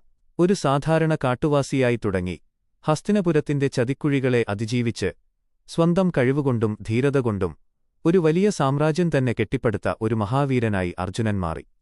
അവന്റെ കൗമാരം വെറുമൊരു പ്രായമായിരുന്നില്ല, അത് വരാനിരിക്കുന്ന വലിയ ഇതിഹാസങ്ങളുടെ ഒരു വലിയ തറക്കല്ലായിരുന്നു. ആ തറക്കല്ലിന്റെ കരുത്തിലാണ് പിന്നീട് മഹാഭാരതം എന്ന വലിയ കഥ മുന്നോട്ടു പോയത്. അർജുനൻ എന്ന പേര് കേൾക്കുമ്പോൾ തന്നെ ശത്രുക്കളുടെ നെഞ്ചു വിറയ്ക്കുന്ന ഒരു വലിയ കാലഘട്ടത്തിന്റെ തുടക്കമായിരുന്നു അത്. അവന്റെ വിരലുകളിൽ ഗാണ്ഡീവം അമർന്നു കഴിഞ്ഞിരുന്നു. വരാനിരിക്കുന്ന വലിയ യുദ്ധങ്ങൾക്കായി കാലം ആ യോദ്ധാവിനെ പൂർണ്ണമായും പാകപ്പെടുത്തിയെടുക്കുകയായിരുന്നു ആ കൗമാരനാളുകളിൽ. ഇന്ദ്രപ്രസ്ഥത്തിന്റെ വലിയ കൊട്ടാരത്തിൽ മയൻ തീർത്ത വിസ്മയങ്ങൾക്കിടയിൽ പാണ്ഡവരുടെ ജീവിതം ഒരു പുതിയ അധ്യായത്തിലേക്ക് കടക്കുകയായിരുന്നു. ലോകം മുഴുവൻ അർജുനന്റെയും ഗാണ്ഡീവത്തിന്റെയും കരുത്തിൽ വിറച്ചു നിൽക്കുന്ന കാലം. രാജസൂയയാഗം ഗംഭീരമായി നടന്നു. എല്ലാ രാജാക്കന്മാരും പാണ്ഡവരുടെ ആധിപത്യം അംഗീകരിച്ചു. എന്നാൽ ആ വലിയ കൊട്ടാരത്തിലെ തറയിലെ മായാജാലത്തിൽപ്പെട്ട് ദുര്യോധനൻ വെള്ളത്തിൽ വീണപ്പോൾ ദ്രൗപദി ചിരിച്ച ആ ചിരി മഹാഭാരതത്തിന്റെ ഗതി മാറ്റിയെഴുതുകയായിരുന്നു. ആ ചിരിയിൽ നിന്നാണ് പകയുടെ ഏറ്റവും വലിയ തീജ്വാല കൗരവരുടെ മനസ്സിൽ ഉയർന്നത്. നേരിട്ടുള്ള ഒരു യുദ്ധത്തിൽ അർജുനനെയും ഭീമനെയും തോൽപ്പിക്കാൻ കഴിയില്ലെന്ന് നന്നായി അറിയാവുന്ന ശകുനി തന്റെ കുടിലബുദ്ധി പ്രയോഗിച്ചു. ചൂതുകളി എന്ന വലിയ ചതിക്കുഴിയിലേക്ക് ധർമ്മപുത്രരായ യുധിഷ്ഠിരനെ അവർ ക്ഷണിച്ചു. ഹസ്തിനപുരത്തെ ചൂതുകളി മണ്ഡപത്തിൽ ഓരോ കരുക്കൾ നീങ്ങുമ്പോഴും അർജുനന്റെ നെഞ്ചിടിപ്പ് കൂടുകയായിരുന്നു. തന്റെ ജ്യേഷ്ഠൻ രാജ്യം മുഴുവൻ പണയപ്പെടുത്തി തോൽക്കുന്നത് നിസ്സഹായനായി നോക്കിനിൽക്കാൻ മാത്രമേ ആ വലിയ യോദ്ധാവിന് കഴിഞ്ഞുള്ളൂ. ഒടുവിൽ തങ്ങളെത്തന്നെ പണയം വെച്ച് തോറ്റപ്പോൾ അർജുനന്റെ ഉള്ളിലെ അഗ്നി ആളിക്കത്തുകയായിരുന്നു. എന്നാൽ ഇതിനെല്ലാം അപ്പുറമായിരുന്നു ദ്രൗപദിയെ ആ വലിയ രാജസദസ്സിലേക്ക് മുടുക്കിപ്പിടിച്ച് വലിച്ചിഴച്ചുകൊണ്ടുവന്നത്. ലോകത്തിലെ ഏറ്റവും മികച്ച വില്ലാളിയായിട്ടും തന്റെ പ്രിയപ്പെട്ട ഭാര്യയെ ദുശ്ശാസനൻ അപമാനിക്കുന്നത് തടയാൻ കഴിയാതെ തലതാഴ്ത്തി നിൽക്കേണ്ടി വന്ന അർജുനന്റെ മാനസികാവസ്ഥ എത്രത്തോളം ഭയാനകമായിരുന്നു എന്ന് ഊഹിക്കാവുന്നതേയുള്ളൂ. ഗാണ്ഡീവം കയ്യിലുണ്ടായിട്ടും തന്റെ ജ്യേഷ്ഠന്റെ വാക്കുകൾക്കു മുന്നിൽ ധർമ്മത്തിന്റെ ചങ്ങലകളിൽ അവൻ ബന്ധിക്കപ്പെട്ടിരുന്നു. അന്ന് ആ സദസ്സിൽ വെച്ച് ഓരോ പാണ്ഡവരും ശപഥം ചെയ്തപ്പോൾ അർജുനന്റെ കണ്ണുകളിൽ അശ്രുക്കൾക്കു പകരം പ്രതികാരത്തിന്റെ അഗ്നിയാണ് എരിഞ്ഞത്. കർണനെ താൻ യുദ്ധത്തിൽ വധിക്കുമെന്ന ആ വലിയ പ്രതിജ്ഞ അവിടെ ജനിക്കുകയായിരുന്നു. എല്ലാം നഷ്ടപ്പെട്ട് 12 വർഷത്തെ വനവാസത്തിനും 1 വർഷത്തെ അജ്ഞാതവാസത്തിനുമായി പാണ്ഡവർ വീണ്ടും കാട്ടിലേക്ക് നടന്നു. രാജകൊട്ടാരത്തിന്റെ സുഖങ്ങളിൽ നിന്ന് വീണ്ടും മരവുരിയുടുത്ത് കാടിന്റെ വന്യതയിലേക്ക്. എന്നാൽ ആ വനവാസം അർജുനനെ സംബന്ധിച്ച് വെറുമൊരു ശിക്ഷയായിരുന്നില്ല, മറിച്ച് വരാനിരിക്കുന്ന വലിയ യുദ്ധത്തിനായുള്ള തയ്യാറെടുപ്പായിരുന്നു. കൗരവർക്ക് വലിയ സൈന്യവും ഭീഷ്മർ, ദ്രോണർ, കർണൻ തുടങ്ങിയ മഹാന്മാരായ യോദ്ധാക്കളുമുണ്ടെന്ന് അർജുനന് അറിയാമായിരുന്നു. ഗാണ്ഡീവം മാത്രം പോരാ അവരെ നേരിടാൻ എന്ന് മനസ്സിലാക്കിയ അവൻ ദിവ്യാസ്ത്രങ്ങൾ സ്വന്തമാക്കാൻ വേണ്ടി ഹിമാലയത്തിലേക്കൊരു വലിയ തപസ്സിനായി പുറപ്പെട്ടു. കൊടും തണുപ്പിൽ ഒറ്റക്കാലിൽ നിന്ന് അവൻ പരമശിവനെ ധ്യാനിച്ചു. മാസങ്ങളോളം ആഹാരമില്ലാതെ പ്രകൃതിയോട് പൊരുതി അവൻ തന്റെ തപസ് തുടർന്നു. ആ തപസ്സിന്റെ ശക്തിയിൽ ലോകം മുഴുവൻ വിറയ്ക്കാൻ തുടങ്ങിയപ്പോൾ പരമശിവൻ ഒരു കാട്ടാളന്റെ രൂപത്തിൽ അവിടെയെത്തി. മൂകാസുരൻ എന്ന അസുരൻ ഒരു കാട്ടുപന്നിയുടെ രൂപത്തിൽ അർജുനനെ ആക്രമിക്കാൻ വന്നപ്പോൾ ശിവനും അർജുനനും ഒരേ സമയം ആ പന്നിക്ക് നേരെ അമ്പെയ്തു. ആരുടേതാണ് ആ വലിയ ഇര എന്നതിനെ ചൊല്ലി ആ വനത്തിൽ വെച്ച് കാട്ടാളരൂപിയായ ശിവനും അർജുനനും തമ്മിൽ വലിയൊരു യുദ്ധം നടന്നു. തന്റെ അസ്ത്രങ്ങളെല്ലാം പരാജയപ്പെടുന്നത് കണ്ട് അർജുനൻ അത്ഭുതപ്പെട്ടു. ഒടുവിൽ വില്ല് താഴെവെച്ച് മല്ലയുദ്ധത്തിന് മുതിർന്ന അർജുനനെ ശിവൻ എടുത്തെറിഞ്ഞു. ദേഹം മുഴുവൻ ചോരയൊലിപ്പിച്ച് എഴുന്നേൽക്കാൻ പോലും കഴിയാതെ കിടന്ന അർജുനൻ ഒരു നിമിഷം കണ്ണടച്ച് പരമശിവനെ പ്രാർത്ഥിച്ച് ഒരു മാല കാട്ടാളന്റെ കഴുത്തിലിട്ടു. അത് സാക്ഷാൽ പരമശിവന്റെ കഴുത്തിൽ വീണപ്പോൾ അർജുനന് മനസ്സിലായി താൻ യുദ്ധം ചെയ്തത് ലോകത്തിന്റെ നാഥനോടാണെന്ന്. ശിവൻ തന്റെ യഥാർത്ഥ രൂപം കാണിച്ച് അർജുനനെ അനുഗ്രഹിച്ചു. ലോകത്തിലെ ഏറ്റവും വലിയ ആയുധമായ പാശുപതാസ്ത്രം ശിവൻ അർജുനന് നൽകി. അവിടെ നിന്ന് അവനെ കൂട്ടിക്കൊണ്ടുപോകാൻ സാക്ഷാൽ ദേവേന്ദ്രനെത്തി. സ്വർഗ്ഗത്തിൽ അച്ഛനായ ഇന്ദ്രന്റെ കൊട്ടാരത്തിൽ 5 വർഷക്കാലം അർജുനൻ താമസിച്ച് ഇന്ദ്രനിൽ നിന്നും മറ്റ് ദേവന്മാരിൽ നിന്നും സകല ദിവ്യാസ്ത്രങ്ങളും സ്വായത്തമാക്കി. ആ കാലയളവിൽ അർജുനന്റെ ജീവിതത്തിൽ വിചിത്രമായ ഒരു സംഭവം നടന്നു. സ്വർഗ്ഗത്തിലെ ഏറ്റവും സുന്ദരിയായ അപ്സരസായ ഉർവശിക്ക് അർജുനനോട് വലിയ പ്രണയം തോന്നി. എന്നാൽ ഉർവശിയെ തന്റെ മാതാവിനെപ്പോലെയാണ് കാണുന്നതെന്ന് പറഞ്ഞ് അർജുനൻ ആ പ്രണയം നിരസിച്ചു. ഇതിൽ കോപിച്ച ഉർവശി നീ ഒരു നപുംസകമായി മാറട്ടെ എന്ന് അവനെ ശപിച്ചു. ഒരു മഹായോദ്ധാവിന് ഇതിലും വലിയൊരു ശാപം കിട്ടാനില്ല. എന്നാൽ ഇന്ദ്രൻ ആ ശാപത്തെ ഒരു വരമാക്കി മാറ്റി.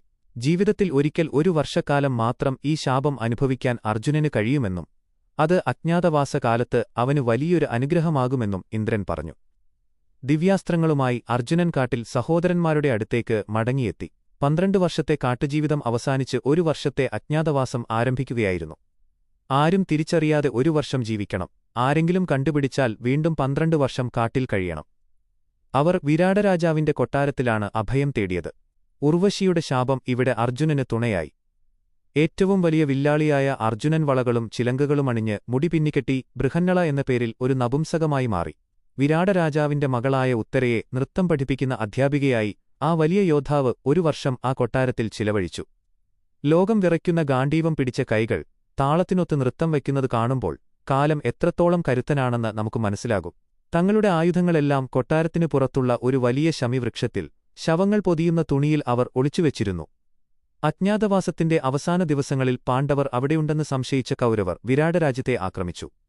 ദുര്യോധനനും ഭീഷ്മരും ദ്രോണരും കർണനുമടങ്ങുന്ന വലിയ സൈന്യം വിരാടരാജ്യത്തെ പശുക്കളെ അപഹരിച്ചു. രാജാവ് രാജ്യത്തില്ലാത്ത സമയമായതിനാൽ ഉത്തരകുമാരൻ യുദ്ധത്തിനു പുറപ്പെട്ടു. ബൃഹന്നളയായ അർജുനനായിരുന്നു തേരാളി. കൗരവ സൈന്യത്തെ കണ്ട് ഭയന്നോടിയ ഉത്തരകുമാരനെ ബൃഹന്നള പിടിച്ച് രഥത്തിലിരുത്തി. ആ സമയത്ത് അജ്ഞാതവാസത്തിന്റെ സമയം അവസാനിച്ചിരുന്നു.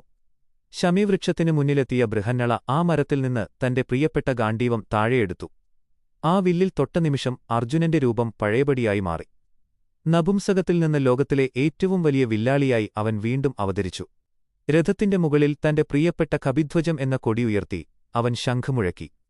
ആ ശംഖുലി കേട്ടപ്പോൾ തന്നെ കൗരവ സൈന്യ പണ്ഡിത ഭയന്നുവിറച്ചു. അവിടെ നടന്നത് സമാനതകളില്ലാത്തൊരു ഒറ്റയാൾ പോരാട്ടമായിരുന്നു. ഭീഷ്മരും ദ്രോണരും കർണനും അശ്വത്ഥാമാവും ദുര്യോധനനുമടങ്ങുന്ന അക്ഷൗഹിണിപ്പടയെ അർജുനൻ ഒറ്റയ്ക്ക് നേരിട്ടു. അവന്റെ അസ്ത്രങ്ങൾ മഴ പോലെ കൗരവ സൈന്യത്തിനുമേൽ പതിച്ചു. കർണനെ തോൽപ്പിച്ച് പലായനം ചെയ്യിച്ചു.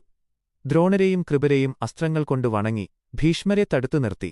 അവൻ ആ വലിയ സൈന്യത്തെ മുഴുവൻ ശ്രമോഹനാസ്ത്രം പ്രയോഗിച്ച് മയക്കിക്കിടത്തി. വിരാടരാജ്യത്തിന്റെ മുഴുവൻ സമ്പത്തും പശുക്കളെയും അവൻ തിരികെ പിടിച്ചു. ഒരു മനുഷ്യൻ എങ്ങനെ ഒറ്റയ്ക്ക് ഇത്രയും വലിയൊരു സൈന്യത്തെ തോൽപ്പിച്ചു എന്നത് ഇന്നും ലോകത്തെ അത്ഭുതപ്പെടുത്തുന്ന കാര്യമാണ്. അർജുനന്റെ യൗവനം മുഴുവൻ പോരാട്ടങ്ങളുടേതായിരുന്നു. എങ്കിലും അവൻ ഒരിക്കലും അഹങ്കാരിയായിരുന്നില്ല. ഓരോ യുദ്ധത്തിനു ശേഷവും കൂടുതൽ വിനയാൻവിതനായി മാറുന്ന ഒരു അർജുനനെയാണ് നാം കാണുന്നത്. ഈ യുദ്ധവിജയത്തിനു ശേഷം അജ്ഞാതവാസം വിജയകരമായി പൂർത്തിയാക്കി പാണ്ഡവർ തങ്ങളുടെ യഥാർത്ഥ രൂപത്തിൽ ലോകത്തിന് മുന്നിലെത്തി. വിരാടരാജാവ് തന്റെ മകളായ ഉത്തരയെ അർജുനന് നൽകാൻ ആഗ്രഹിച്ചെങ്കിലും അർജുനൻ അവൾ തന്റെ ശിഷ്യയാണെന്നും അതിനാൽ അവൾ തനിക്ക് മകളെപ്പോലെയാണെന്നും പറഞ്ഞ് തന്റെ മകനായ അഭിമന്യുവിനെക്കൊണ്ട് ഉത്തരയെ വിവാഹം കഴിപ്പിച്ചു. അർജുനന്റെ വ്യക്തിത്വത്തിന്റെ ഏറ്റവും വലിയ ഉദാഹരണമായിരുന്നു ആ പ്രവൃത്തി. എന്നാൽ ഈ ശാന്തത ഒരു വലിയ കൊടുങ്കാറ്റിനു മുൻപുള്ള നിശബ്ദത മാത്രമായിരുന്നു. തങ്ങളുടെ അവകാശപ്പെട്ട രാജ്യം തിരികെ ചോദിച്ച പാണ്ഡവർക്ക് സൂചികുത്താനിടം തരില്ല എന്ന ദുര്യോധനന്റെ ധാർഷ്ട്യം യുദ്ധം അനിവാര്യമാക്കി. കുരുക്ഷേത്രം എന്ന വലിയ യുദ്ധഭൂമി ഒരുങ്ങാൻ തുടങ്ങുകയായിരുന്നു. ശ്രീകൃഷ്ണന്റെ സഹായം തേടി അർജുനനും ദുര്യോധനനും ഒരേ സമയം ദ്വാരകയിലെത്തി. കൃഷ്ണൻ ഉറങ്ങുകയായിരുന്ന സമയത്ത് തലയ്ക്കൽ ദുര്യോധനനും കാൽക്കൽ അർജുനനും ഇരുന്നു. ഉണർന്നെണീറ്റ കൃഷ്ണൻ ആദ്യം കണ്ടത് അർജുനനെയാണ്. യുദ്ധത്തിൽ തന്റെ വലിയ നാരായണീ സേനയെ വേണമോ, അതോ ആയുധമെടുക്കാത്ത തന്നെ വേണമോ എന്ന കൃഷ്ണന്റെ ചോദ്യത്തിന് അർജുനൻ രണ്ടാമതൊന്നു ചിന്തിക്കാതെ പറഞ്ഞത്, എനിക്ക് അവിടുത്തെ മാത്രം മതിയെന്നാണ്. ആ തീരുമാനം അർജുനന്റെ ജീവിതത്തിലെ ഏറ്റവും വലിയ വിജയമായിരുന്നു. ആയുധമില്ലാത്ത കൃഷ്ണൻ അർജുനന്റെ തേരാളിയായി മാറാൻ സമ്മതിച്ചു. അതോടെ ആ വലിയ യുദ്ധത്തിന്റെ ഗതി പൂർണ്ണമായും തീരുമാനിക്കപ്പെട്ടു കഴിഞ്ഞിരുന്നു. തന്റെ യൗവനത്തിന്റെ ഓരോ ഘട്ടത്തിലും അർജുനൻ പഠിച്ച സകല പാഠങ്ങളും ഈ കുരുക്ഷേത്ര യുദ്ധത്തിനു വേണ്ടിയുള്ളതായിരുന്നു. തന്റെ ഗുരുക്കന്മാരും ബന്ധുക്കളും സുഹൃത്തുക്കളും ഉൾപ്പെടുന്ന വലിയൊരു ജനസഞ്ചയത്തെ കൊല്ലാൻ പോകുന്നതിന്റെ യാതൊരു കുറ്റബോധവും ആ നിമിഷം വരെ ആ യോദ്ധാവിനെ അലട്ടിയിരുന്നില്ല. ലക്ഷ്യത്തിലേക്ക് മാത്രം കണ്ണുറപ്പിച്ച ഒരു സാധാരണ വില്ലാളിയിൽ നിന്ന് ധർമ്മത്തിനുവേണ്ടി സ്വന്തം ചോരയെപ്പോലും വീഴ്ത്താൻ തയ്യാറായ ഒരു ലോകോത്തര യോദ്ധാവായി അർജുനൻ പൂർണ്ണമായും പാകപ്പെട്ടുകഴിഞ്ഞിരുന്നു. പ്രായം അവന്റെ ശരീരത്തെ കരുത്തുറ്റതാക്കിയതിനേക്കാൾ കൂടുതലായി അവന്റെ മനസ്സിനെ ഇരുമ്പുപോലെ ഉറപ്പുള്ളതാക്കി മാറ്റി. അവന്റെ ഓരോ ചുവടുവെപ്പും ലോകചരിത്രത്തിലെ തന്നെ ഏറ്റവും വലിയ ഇതിഹാസത്തിലേക്കുള്ള നടപ്പായിരുന്നു ആ കാലഘട്ടം മുഴുവൻ. കുരുക്ഷേത്രമെന്ന വലിയ പോർക്കളത്തിൽ കാലം ശ്വാസമടക്കിപ്പിടിച്ചു നിൽക്കുകയായിരുന്നു. ലോകം ഇന്നേവരെ കണ്ടിട്ടുള്ളതിൽ വെച്ച് ഏറ്റവും ഭയാനകമായൊരു യുദ്ധത്തിന് ആ വലിയ മൈതാനം സാക്ഷ്യം വഹിക്കാൻ ഒരുങ്ങുകയാണ്. ഇരുപക്ഷത്തും അണിനിരന്ന ലക്ഷക്കണക്കിന് സൈനികർ തങ്ങളുടെ ആയുധങ്ങളുമായി കാത്തുനിൽക്കുമ്പോൾ ആകാശത്ത് കഴുകന്മാർ വട്ടമിട്ടു പറക്കുന്നുണ്ടായിരുന്നു. പാണ്ഡവ സൈന്യത്തിന്റെ മുന്നിൽ ശ്വേതാശ്വങ്ങളെ പൂട്ടിയ നന്ദിഘോഷം എന്ന ദിവ്യരഥത്തിൽ തന്റെ ഗാണ്ഡീവവും പിടിച്ച് അർജുനൻ നിൽപ്പുണ്ടായിരുന്നു. ലോകത്തിലെ ഏറ്റവും വലിയ വില്ലാളിയുടെ തേരാളിയായി സാക്ഷാൽ ശ്രീകൃഷ്ണനും. യുദ്ധം തുടങ്ങുന്നതിന് തൊട്ടുമുൻപായി തന്റെ ശത്രുക്കൾ ആരൊക്കെയെന്ന് ഒന്നടുത്തു കാണാൻ വേണ്ടി രണ്ട് സൈന്യങ്ങൾക്കും നടുവിലേക്ക് രഥം കൊണ്ടുപോകാൻ അർജുനൻ കൃഷ്ണനോടാവശ്യപ്പെട്ടു. കൃഷ്ണൻ രഥം മുന്നോട്ടു കുതിപ്പിച്ചു കൗരവ സൈന്യത്തിന് നേർക്കുനേർ നിർത്തി.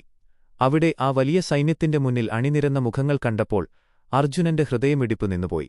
തന്നെ മടിയിലിരുത്തി വളർത്തിയ സാക്ഷാൽ ഭീഷ്മപിതാമഹൻ, തനിക്ക് ആദ്യമായി ആയുധം പിടിക്കാൻ പഠിപ്പിച്ചുതന്ന പ്രിയപ്പെട്ട ഗുരുനാഥൻ, ദ്രോണാചാര്യർ, ഒപ്പം കളിച്ചുവളർന്ന 100 സഹോദരന്മാർ, അമ്മാവന്മാർ, ബന്ധുക്കൾ, സുഹൃത്തുക്കൾ, ഇവരുടെയെല്ലാം നെഞ്ചിലേക്ക് അമ്പെയ്യാനാണല്ലോ താൻ വന്നിരിക്കുന്നത് എന്ന യാഥാർത്ഥ്യം ആദ്യമായി അർജുനനെ വല്ലാതെ ഭയപ്പെടുത്തി. ആ വലിയ യോദ്ധാവിന്റെ കൈകൾ വിറയ്ക്കാൻ തുടങ്ങി.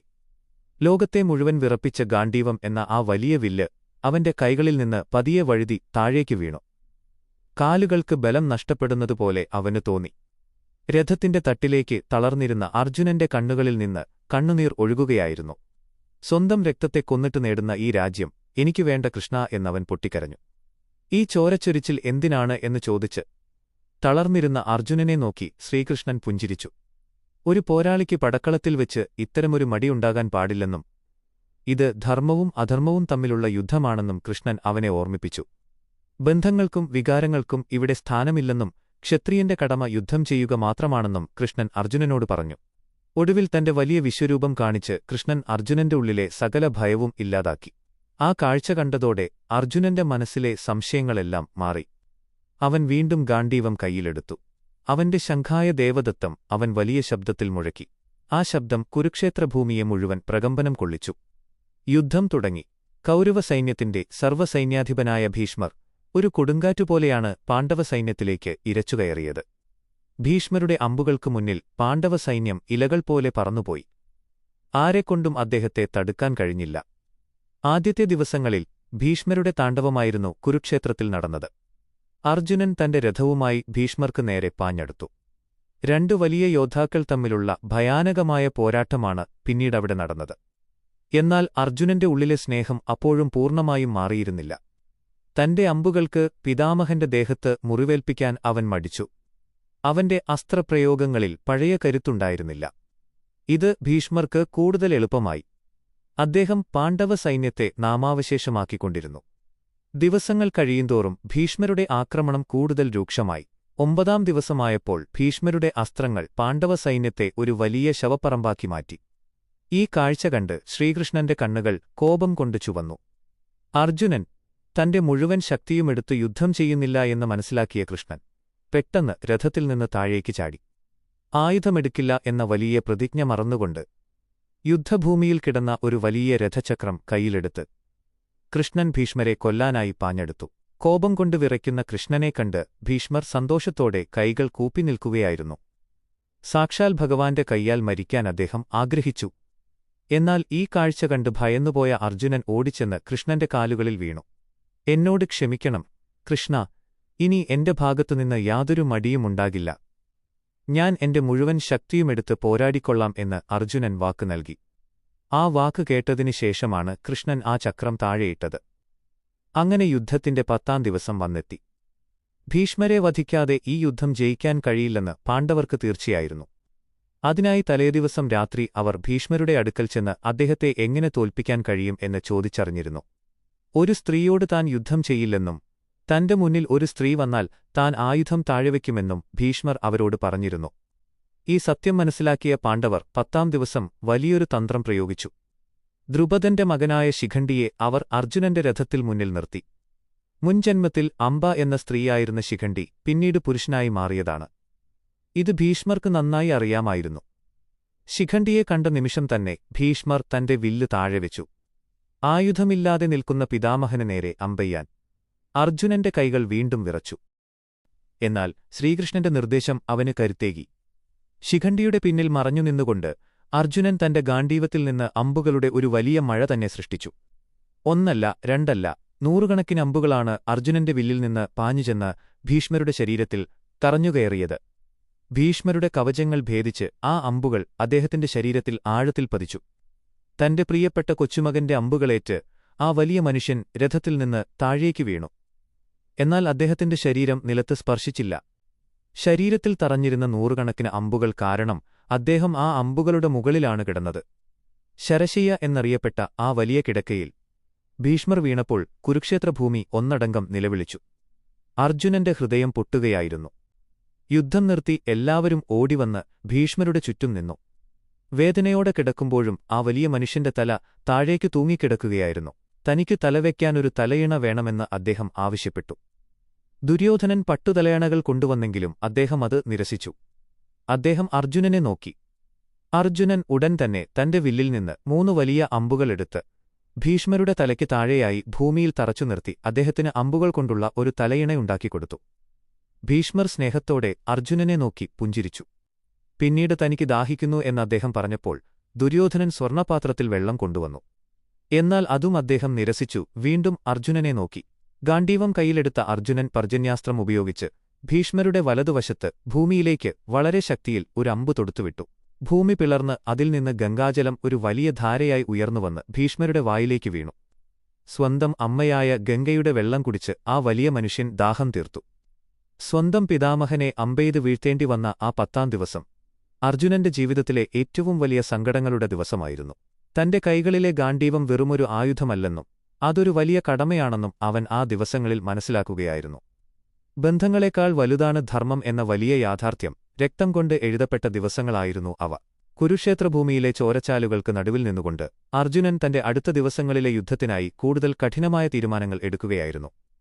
പിതാമഹന്റെ വീഴ്ചയോടെ യുദ്ധത്തിന്റെ ആദ്യഘട്ടം അവസാനിച്ചു. ഇനി വരാനിരിക്കുന്നത് ഇതിലും വലിയ ഭയാനകമായ പോരാട്ടങ്ങളാണെന്ന് അർജുനന് അറിയാമായിരുന്നു. അവൻ തന്റെ രഥത്തിൽ കയറി ഗാണ്ഡീവം ഒന്നുകൂടി മുറുകെ പിടിച്ചു. ചോരയുടെ ഗന്ധമുള്ള ആ കാറ്റിൽ അവന്റെ കണ്ണുകൾ കൂടുതൽ തീക്ഷ്ണമായി തിളങ്ങാൻ തുടങ്ങി. തന്റെ ലക്ഷ്യം പൂർത്തിയാക്കാൻ താൻ ഇനിയും ഒരുപാട് ചോരപ്പുഴകൾ നീന്തിക്കടക്കേണ്ടിവരും എന്ന യാഥാർത്ഥ്യം അവനെ കൂടുതൽ ശക്തനാക്കുകയായിരുന്നു ആ നിമിഷങ്ങളിൽ. ശരശയ്യയിൽ കിടക്കുന്ന ഭീഷ്മരെ സാക്ഷിയാക്കി കുരുക്ഷേത്രയുദ്ധത്തിന്റെ 11-ാം ദിവസം സൂര്യൻ ഉദിച്ചപ്പോൾ കൗരവസൈന്യത്തിന്റെ പുതിയ സർവ്വസൈന്യാധിപനായി സാക്ഷാൽ ദ്രോണാചാര്യർ ചുമതലയേറ്റു. തന്റെ പ്രിയപ്പെട്ട ശിഷ്യനായ അർജുനന് നേരെ ആയുധമെടുക്കാൻ ദ്രോണാചാര്യർക്ക് വലിയ വേദനയുണ്ടായിരുന്നെങ്കിലും കൗരവരോടുള്ള കൂറ് അദ്ദേഹത്തെ അതിന് നിർബന്ധിതനാക്കി. ധർമ്മപുത്രനായ യുധിഷ്ഠിരനെ ജീവനോടെ പിടിച്ചുകെട്ടി ദുര്യോധനന്റെ മുന്നിലെത്തിക്കാം എന്ന വലിയൊരു വാഗ്ദാനമാണ് ദ്രോണാചാര്യർ ആദ്യ ദിവസം തന്നെ നൽകിയത്. എന്നാൽ ഇത് തടയാൻ അർജുനൻ എന്ന ഒരൊറ്റ പ്രതിബന്ധം മാത്രമേയുള്ളൂ എന്ന് അവർക്കറിയാമായിരുന്നു. അതുകൊണ്ട് സുശർമൻ എന്ന രാജാവിന്റെ നേതൃത്വത്തിലുള്ള ത്രികർത്തന്മാർ അർജുനനെ പോർക്കളത്തിന്റെ മറ്റൊരു വശത്തേക്ക് യുദ്ധത്തിനായി വെല്ലുവിളിച്ചുകൊണ്ടുപോയി. അർജുനനില്ലാത്ത സമയം നോക്കി ദ്രോണാചാര്യർ യുധിഷ്ഠിരന് നേരെ പാഞ്ഞടുത്തുവെങ്കിലും അവിശ്വസനീയമായ വേഗതയിൽ ശത്രുക്കളെ പരാജയപ്പെടുത്തി കൃഷ്ണന്റെ രഥത്തിൽ അർജുനൻ പറന്നെത്തി തന്റെ ജ്യേഷ്ഠനെ സംരക്ഷിച്ചു. 11ഉം 12ഉം ദിവസങ്ങളിൽ അർജുനന്റെ ഈ വലിയ കാവൽ ഭേദിക്കാൻ ദ്രോണർക്ക് കഴിഞ്ഞില്ല. എന്നാൽ 13-ാം ദിവസം കുരുക്ഷേത്ര ഭൂമി കണ്ടത് ചതിയുടെയും കണ്ണുനീരിന്റെയും ഏറ്റവും ക്രൂരമായ മുഖമാണ്. അന്നും ത്രികർത്തന്മാർ അർജുനനെ യുദ്ധക്കളത്തിന്റെ അതിർത്തികളിലേക്ക് മാറ്റി നിർത്തി. അർജുനൻ ഇല്ലാത്ത ആ സമയം നോക്കി ദ്രോണാചാര്യർ കുരുക്ഷേത്രത്തിൽ അതിഭയാനകമായ ചക്രവ്യൂഹം ചമച്ചു. ആ വലിയ ചക്രവ്യൂഹം ഭേദിക്കാൻ പാണ്ഡവസൈന്യത്തിൽ അർജുനന് മാത്രമേ അറിയുമായിരുന്നുള്ളൂ. പാണ്ഡവർ പകച്ചുനിന്ന ആ നിമിഷത്തിലാണ് അർജുനന്റെ ധീരനായ മകൻ 16കാരനായ അഭിമന്യു ആ വ്യൂഹം ഭേദിക്കാൻ മുന്നിട്ടിറങ്ങിയത്. അഭിമന്യു വ്യൂഹം തകർത്ത് ഉള്ളിൽ കയറിയെങ്കിലും കൂടെ വരാൻ ശ്രമിച്ച മറ്റു പാണ്ഡവരെ ജയദ്രഥൻ എന്ന രാജാവ് ശിവന്റെ വരപ്രസാദം കൊണ്ട് തടഞ്ഞു നിർത്തി. ഉള്ളിൽ ഒറ്റപ്പെട്ടുപോയ ആ ചെറിയ കുട്ടിയെ ദ്രോണരും കർണനും ദുശാസനനും ഉൾപ്പെടെയുള്ള കൗരവസഭയിലെ മഹായോദ്ധാക്കൾ ഒന്നടങ്കം വളഞ്ഞിട്ട് ആക്രമിച്ചു. പുറകിൽ നിന്ന് അമ്പെയ്ത് അവന്റെ വില്ല് തകർത്തു, തേര് തകർത്തു. ആയുധങ്ങളില്ലാതെ നിരായുധനായി നിന്ന ആ 16കാരനെ അവർ മൃഗീയമായി കൊലപ്പെടുത്തി. സൂര്യനസ്തമിച്ച് യുദ്ധം കഴിഞ്ഞ് തന്റെ കൂടാരത്തിലേക്ക് മടങ്ങിവന്ന അർജുനനെ വരവേറ്റത് ഭയാനകമായ ഒരു നിശബ്ദതയാണ്. ദിവസവും തന്നെ ഓടിവന്ന് കെട്ടിപ്പിടിക്കാറുള്ള തന്റെ പ്രിയപ്പെട്ട മകൻ എവിടെ എന്ന് ചോദിച്ച് അവൻ കൂടാരത്തിലേക്ക് കയറിയപ്പോൾ നിലത്ത് രക്തത്തിൽ കുളിച്ചുകിടക്കുന്ന അഭിമന്യുവിന്റെ ചേതനയേറ്റ ശരീരമാണ് അർജുനൻ കണ്ടത്. ലോകം വിറയ്ക്കുന്ന ആ മഹായോദ്ധാവ് സ്വന്തം മകന്റെ ശരീരത്തിൽ കെട്ടിപ്പിടിച്ച് ഒരു കൊച്ചുകുട്ടിയെപ്പോലെ പൊട്ടിക്കരഞ്ഞു.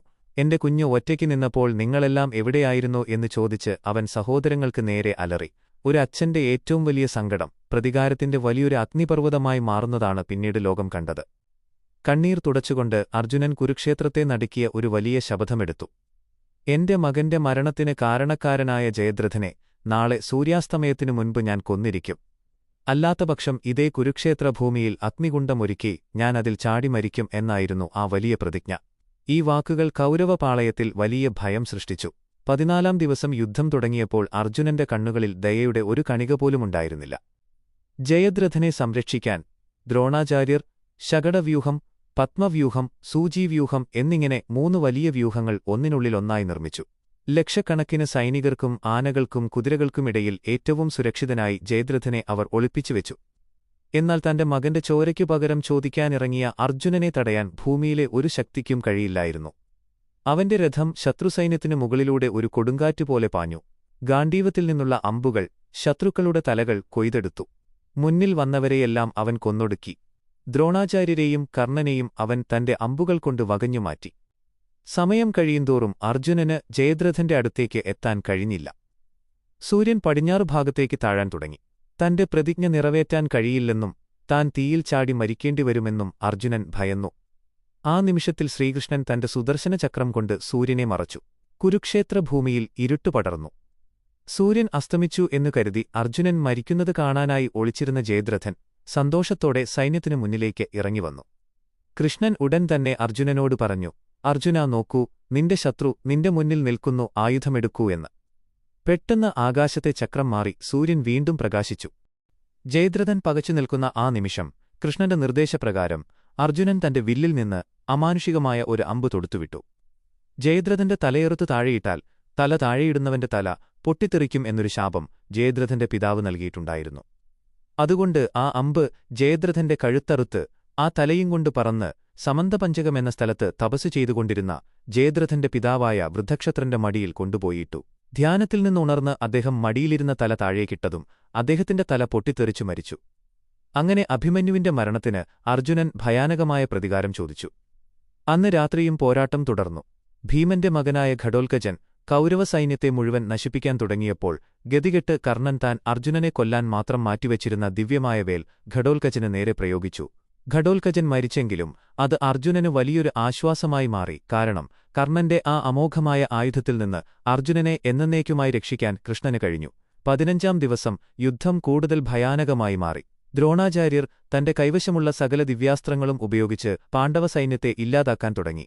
അദ്ദേഹത്തെ ആയുധം കൊണ്ട് തോൽപ്പിക്കാൻ കഴിയില്ല എന്ന് മനസ്സിലാക്കിയ കൃഷ്ണൻ ഒരു വലിയ തന്ത്രമൊരുക്കി. അശ്വത്ഥാമാവ് എന്ന പേരുള്ള ആനയെ ഭീമൻ കൊന്നിട്ട് ദ്രോണരുടെ മകനായ അശ്വത്ഥാമാവ് മരിച്ചു എന്ന് വിളിച്ചു പറഞ്ഞു. ഇത് വിശ്വസിക്കാത്ത ദ്രോണർ യുധിഷ്ഠിരനോട് ചോദിച്ചപ്പോൾ അശ്വത്ഥാമാവ് മരിച്ചു, അത് ആനയാണോ മനുഷ്യനാണോ എന്ന് വ്യക്തമല്ല എന്ന് യുധിഷ്ഠിരൻ മറുപടി നൽകി. എന്നാൽ ആനയാണോ എന്ന അവസാനത്തെ വാക്കുകൾ ദ്രോണർക്ക് കേൾക്കാൻ കഴിയാത്ത വിധം കൃഷ്ണൻ ശംഖുമുഴക്കി. തന്റെ പ്രിയപ്പെട്ട മകൻ മരിച്ചു എന്നറിഞ്ഞ ദ്രോണാചാര്യർ വലിയ സങ്കടത്തോടെ ആയുധങ്ങൾ താഴെവെച്ച് രഥത്തിൽ ധ്യാനനിരതനായി ഇരുന്നു. ആ നിമിഷം ദ്രുപദന്റെ മകനായ ദൃഷ്ടദ്യുമ്നൻ വാളെടുത്ത് ദ്രോണർക്ക് നേരെ പാഞ്ഞെടുത്തു. തന്റെ പ്രിയപ്പെട്ട ഗുരുനാഥനെ കൊല്ലാൻ പോകുന്നത് കണ്ട് അർജുനൻ ഉറക്കെ വിളിച്ചു പറഞ്ഞു, അവനെ കൊല്ലരുത്, ഗുരുനാഥനെ ജീവനോടെ പിടിച്ചുകൊണ്ടുവരിക എന്ന്. എന്നാൽ അർജുനന്റെ വാക്കുകൾ കേൾക്കുന്നതിനു മുൻപ് തന്നെ ധൃഷ്ടദ്യുമ്നൻ ദ്രോണാചാര്യരുടെ തല വെട്ടിയെടുത്തിരുന്നു. ഭീഷ്മർക്ക് പിന്നാലെ തന്റെ ഗുരുനാഥൻ കൂടി രക്തത്തിൽ കുളിച്ചുകിടക്കുന്നത് കണ്ട് അർജുനൻ വീണ്ടും തകർന്നുപോയി. ധർമ്മത്തിനുവേണ്ടി അർജുനൻ നൽകേണ്ടി വന്ന വിലകൾ വളരെ വലുതായിരുന്നു ആ ഓരോ ദിവസങ്ങളിലും. താൻ സ്നേഹിച്ചവരും തന്നെ സ്നേഹിച്ചവരും ഓരോരുത്തരായി തന്റെ കൺമുന്നിൽ പിടഞ്ഞു വീഴുന്നത് കാണേണ്ടി വന്ന ആ വലിയ യോദ്ധാവിന്റെ മനസ്സിലെ മുറിവുകൾക്ക് ലോകത്തിലെ ഒരു ആയുധത്തിനും പരിഹാരം കാണാൻ കഴിയുമായിരുന്നില്ല. ആ ചോരക്കളത്തിൽ ഒരു വശത്ത് വിജയത്തിന്റെ ശംഖുലി മുഴങ്ങുമ്പോഴും മറുഭാഗത്ത് അർജുനന്റെ ഉള്ളിൽ നഷ്ടങ്ങളുടെ വലിയൊരു സങ്കടക്കടൽ ഇരമ്പുകയായിരുന്നു. മകനെ നഷ്ടപ്പെട്ട അച്ഛന്റെ കണ്ണുനീരും ഗുരുവിനെ നഷ്ടപ്പെട്ട ശിഷ്യന്റെ നിസ്സഹായതയും പരസ്പരം കലർന്നൊഴുകിയ ആ ദിവസങ്ങൾ അർജുനനെന്ന മനുഷ്യനെ കൂടുതൽ മൗനിയാക്കി മാറ്റുകയായിരുന്നു. ഇനിയും വരാനിരിക്കുന്ന ദിവസങ്ങളിൽ ഇതിലും വലിയ നഷ്ടങ്ങൾ തനിക്ക് നേരിടേണ്ടിവരുമെന്ന തിരിച്ചറിവ് ഗാണ്ഡീവം പിടിച്ച ആ കൈകളെ കൂടുതൽ കഠിനമാക്കി മാറ്റുകയായിരുന്നു. പോർക്കളത്തിലെ ചോരമണം ശ്വസിച്ച് ഓരോ ദിവസവും സ്വന്തം ഹൃദയത്തിലെ സ്നേഹത്തെ പടിപടിയായി കൊന്നൊടുക്കിയാണ് അർജുനൻ ആ വലിയ യുദ്ധത്തിന്റെ നിർണായകമായ അടുത്ത ഘട്ടത്തിലേക്ക് നടന്നുകയറിയത്. മഹാഭാരതത്തിന്റെ താളുകളിൽ അർജുനന്റെ ഏറ്റവും വലിയ മാനസിക സംഘർഷങ്ങളുടെ ദിവസങ്ങളായി 10 മുതൽ 15 വരെയുള്ള ആ യുദ്ധദിനങ്ങളെ കാലമെന്നും അടയാളപ്പെടുത്തിവച്ചിരിക്കുന്നു. ധർമ്മസംരക്ഷണത്തിനായി മനുഷ്യൻ എത്രത്തോളം വലിയ വേദനകൾ സഹിക്കേണ്ടിവരും എന്നതിന്റെ ഏറ്റവും വലിയ ഉദാഹരണമായിരുന്നു അർജുനൻ ആ ദിവസങ്ങളിൽ അനുഭവിച്ചതെല്ലാം. യുദ്ധം ജയിക്കുക എന്നതിനേക്കാൾ ഉപരിയായി സ്വന്തം കടമകൾക്ക് മുന്നിൽ വികാരങ്ങളെ എങ്ങനെ അടക്കി നിർത്തണം എന്ന് അവൻ സ്വയം പഠിക്കുകയായിരുന്നു ഓരോ ശരങ്ങൾ തൊടുക്കുമ്പോഴും.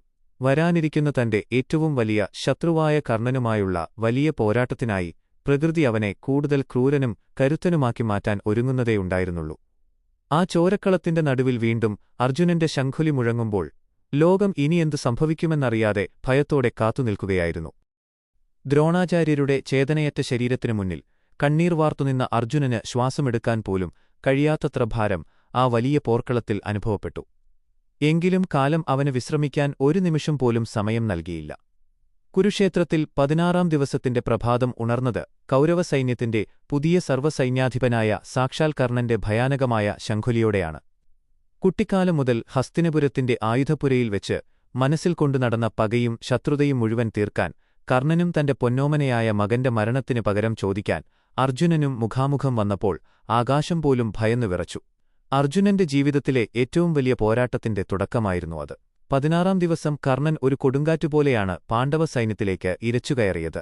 കർണന്റെ മൂർച്ചയേറിയ അമ്പുകൾക്ക് മുന്നിൽ പിടിച്ചുനിൽക്കാൻ കഴിയാതെ പാണ്ഡവ സൈന്യം കരിയിലകൾ പോലെ പറന്നുപോയി. ഇത് കണ്ട അർജുനൻ തന്റെ നന്ദിഘോഷമെന്ന ദിവ്യരഥത്തിൽ കർണന് നേരെ പാഞ്ഞെടുത്തു. ഗാണ്ഡീവത്തിൽ നിന്ന് ഇരമ്പിയാർത്തുവന്ന അമ്പുകളെ കർണൻ തന്റെ വിജയവില്ലുകൊണ്ട് വളരെ അനായാസം പ്രതിരോധിച്ചു. അന്ന് സൂര്യൻ അസ്തമിക്കുന്നതുവരെ തുല്യശക്തികളുടെ ഭയാനകമായ ഏറ്റുമുട്ടലാണ് കുരുക്ഷേത്രം കണ്ടത്. പോർക്കളത്തിൽ ചിതറിക്കിടക്കുന്ന രക്തത്തിനും മാംസത്തിനും മുകളിലൂടെ അവരുടെ രഥങ്ങൾ പരസ്പരം പോരടിച്ചു മുന്നേറി. എന്നാൽ 17-ാം ദിവസം ഇതിഹാസങ്ങൾ എക്കാലവും അത്ഭുതത്തോടെ ഓർമ്മിക്കുന്ന ആ വലിയ അന്ത്യപോരാട്ടത്തിനു വേദിയായി. രാവിലെ മുതൽ തന്നെ അർജുനനും കർണനും തമ്മിൽ നേരിട്ടുള്ള യുദ്ധം തുടങ്ങി.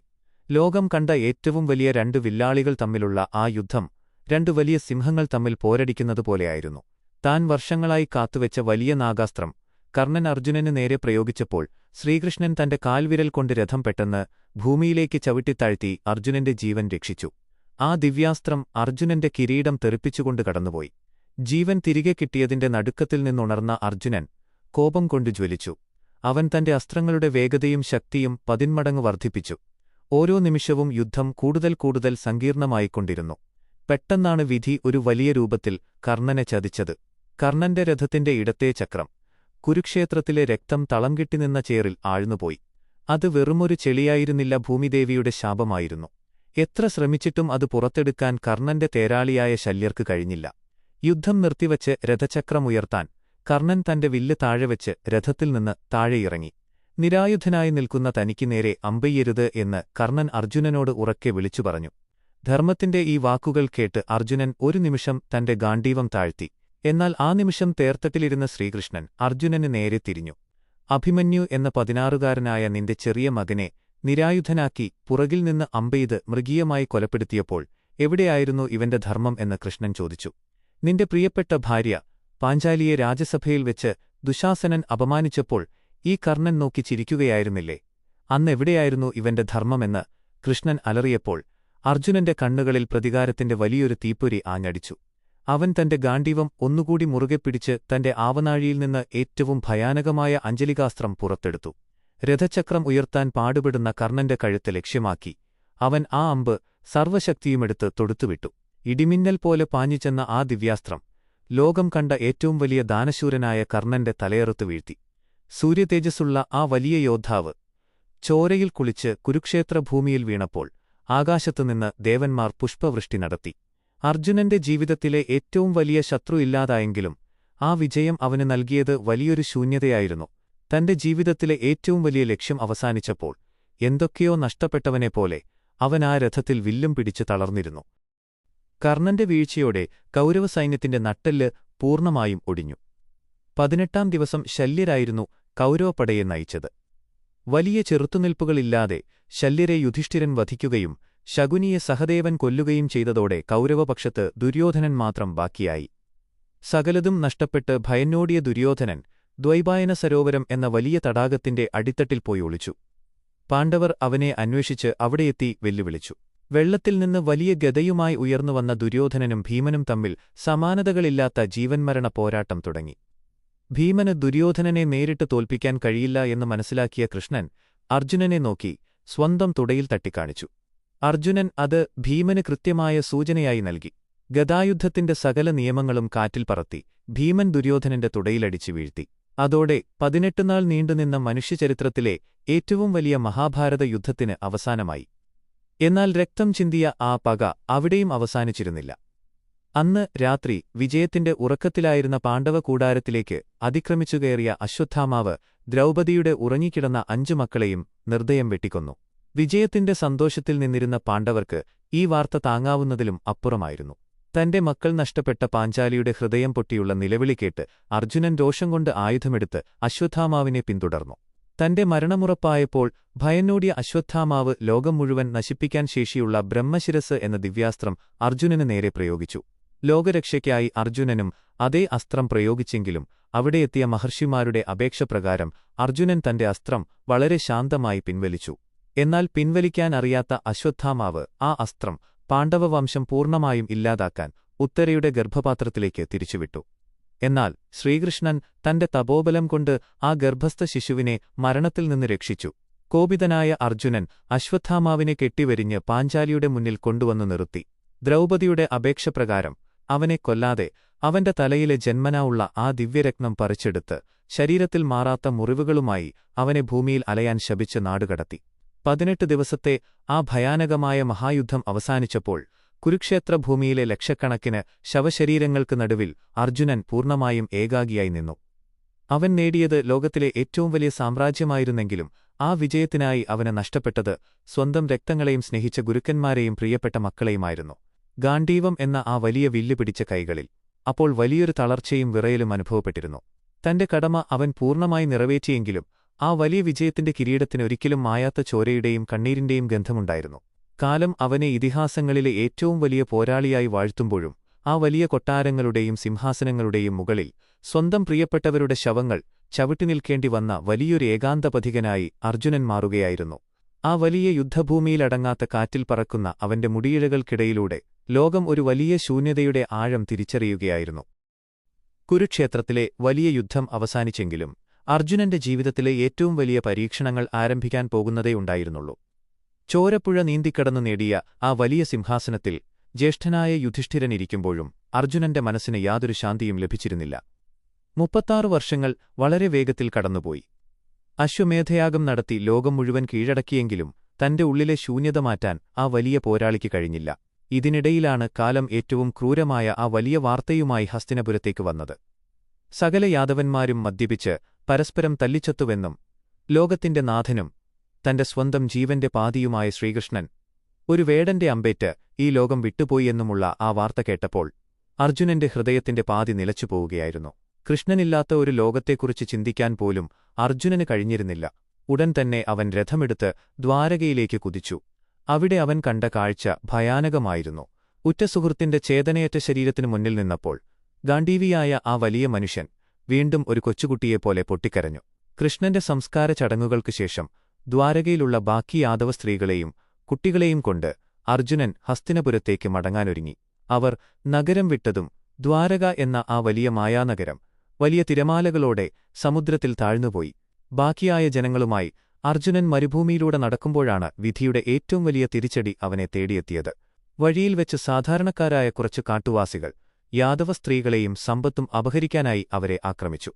ലോകം മുഴുവൻ കീഴടക്കിയ അർജുനൻ ഒരു പുഞ്ചിരിയോടെ തന്റെ പ്രിയപ്പെട്ട ഗാണ്ഡീവം കയ്യിലെടുത്തു. എന്നാൽ അവനെ അത്ഭുതപ്പെടുത്തിക്കൊണ്ട് ആ വില്ലിന് വലിയൊരു മലയുടെ ഭാരം അനുഭവപ്പെട്ടു. പണ്ട് ഒറ്റക്കൈകൊണ്ട് അനായാസം ഉയർത്തിയ ആ വില്ല് കുലയ്ക്കാൻ അവന് തന്റെ മുഴുവൻ ശക്തിയും ഉപയോഗിക്കേണ്ടിവന്നു. എന്നിട്ടും ഞാൻ കെട്ടാൻ അവന് കഴിഞ്ഞില്ല. കാട്ടുവാസികൾ സ്ത്രീകളെ വലിച്ചിഴച്ചു കൊണ്ടുപോകുമ്പോൾ അർജുനൻ തന്റെ ആവനാഴിയിൽ നിന്ന് അമ്പുകളെടുത്ത് എയ്യാൻ തുടങ്ങി. എന്നാൽ ഒരിക്കലും തീരില്ല എന്ന് അഗ്നിദേവൻ വരം നൽകിയ ആ ആവനാഴിയിലെ അമ്പുകൾ പെട്ടെന്ന് തീർന്നുപോയി. പരിഭ്രാന്തനായ അർജുനൻ തന്റെ ദിവ്യാസ്ത്രങ്ങൾ പ്രയോഗിക്കാൻ വേണ്ടി മന്ത്രങ്ങൾ ജപിക്കാൻ ശ്രമിച്ചു. പക്ഷേ അവന് ആ മന്ത്രങ്ങളൊന്നും ഓർത്തെടുക്കാൻ കഴിഞ്ഞില്ല. ലോകം വിറയ്ക്കുന്ന ഗാണ്ഡീവി വെറുമൊരു സാധാരണ മനുഷ്യനായി മാറിയ ആ നിമിഷം അവന് താങ്ങാവുന്നതിലും അപ്പുറമായിരുന്നു. ശത്രുക്കൾക്കു മുന്നിൽ തന്റെ വില്ലുകൊണ്ട് അവരെ തല്ലിയോടിക്കാൻ അവൻ ശ്രമിച്ചെങ്കിലും സകലരും അവനെ നോക്കി പരിഹസിച്ച് ചിരിച്ചുകൊണ്ട് ആ സ്ത്രീകളെയും കൊണ്ട് കടന്നുകളഞ്ഞു. തളർന്നുപോയ അർജുനൻ ആ മരുഭൂമിയിലെ മണലിൽ വീണ് പൊട്ടിക്കരഞ്ഞു. തന്റെ ശക്തിയും തന്റെ അസ്ത്രങ്ങളും ഒരിക്കലും തന്റേതായിരുന്നില്ലെന്നും അത് തന്റെ തേർത്തട്ടിലിരുന്ന സാക്ഷാൽ ശ്രീകൃഷ്ണന്റെ മാത്രമായിരുന്നുവെന്നും അവനപ്പോൾ മനസ്സിലാവുകയായിരുന്നു. അവനിലെ അഹങ്കാരം പൂർണ്ണമായും നശിച്ചു. തോൽവിയറിയാത്ത യോദ്ധാവ് ജീവിതത്തിൽ ആദ്യമായി തോൽവി സമ്മതിച്ചു. ഹസ്തിനപുരത്ത് തിരിച്ചെത്തിയ അവൻ നേരെ പോയത് വേദവ്യാസന്റെ അടുത്തേക്കാണ്. വ്യാസൻ അവനെ ആശ്വസിപ്പിച്ചു. അർജുന, കാലമാണ് എല്ലാം നൽകുന്നത്. കാലം തന്നെയാണ് എല്ലാം തിരിച്ചെടുക്കുന്നതും. നിങ്ങളുടെ അവതാരലക്ഷ്യം പൂർത്തിയായിരിക്കുന്നു. ഇനി നിങ്ങൾക്ക് വിശ്രമിക്കാം എന്ന് വ്യാസൻ പറഞ്ഞപ്പോൾ അർജുനന്റെ മനസ്സ് പൂർണ്ണമായും ശാന്തമായി. ഈ വാർത്തയറിഞ്ഞ യുധിഷ്ഠിരനും മറ്റു പാണ്ഡവരും തങ്ങളുടെ യാത്ര അവസാനിക്കാൻ സമയമായി എന്ന് തിരിച്ചറിഞ്ഞു. അവർ അഭിമന്യുവിന്റെ മകനായ പരീക്ഷിത്തിനെ ഹസ്തിനപുരത്തിന്റെ രാജാവായി അഭിഷേകം ചെയ്തു. ലോകം മുഴുവൻ ഭരിച്ച ആ രാജാക്കന്മാർ തങ്ങളുടെ കിരീടങ്ങളും രാജവസ്ത്രങ്ങളും അഴിച്ചുവെച്ച് വീണ്ടും മരവുരിയുടുത്തു. ജീവിതത്തിന്റെ അവസാന യാത്രയ്ക്കായി മഹാപ്രസ്ഥാനത്തിനായി അവർ തയ്യാറെടുത്തു.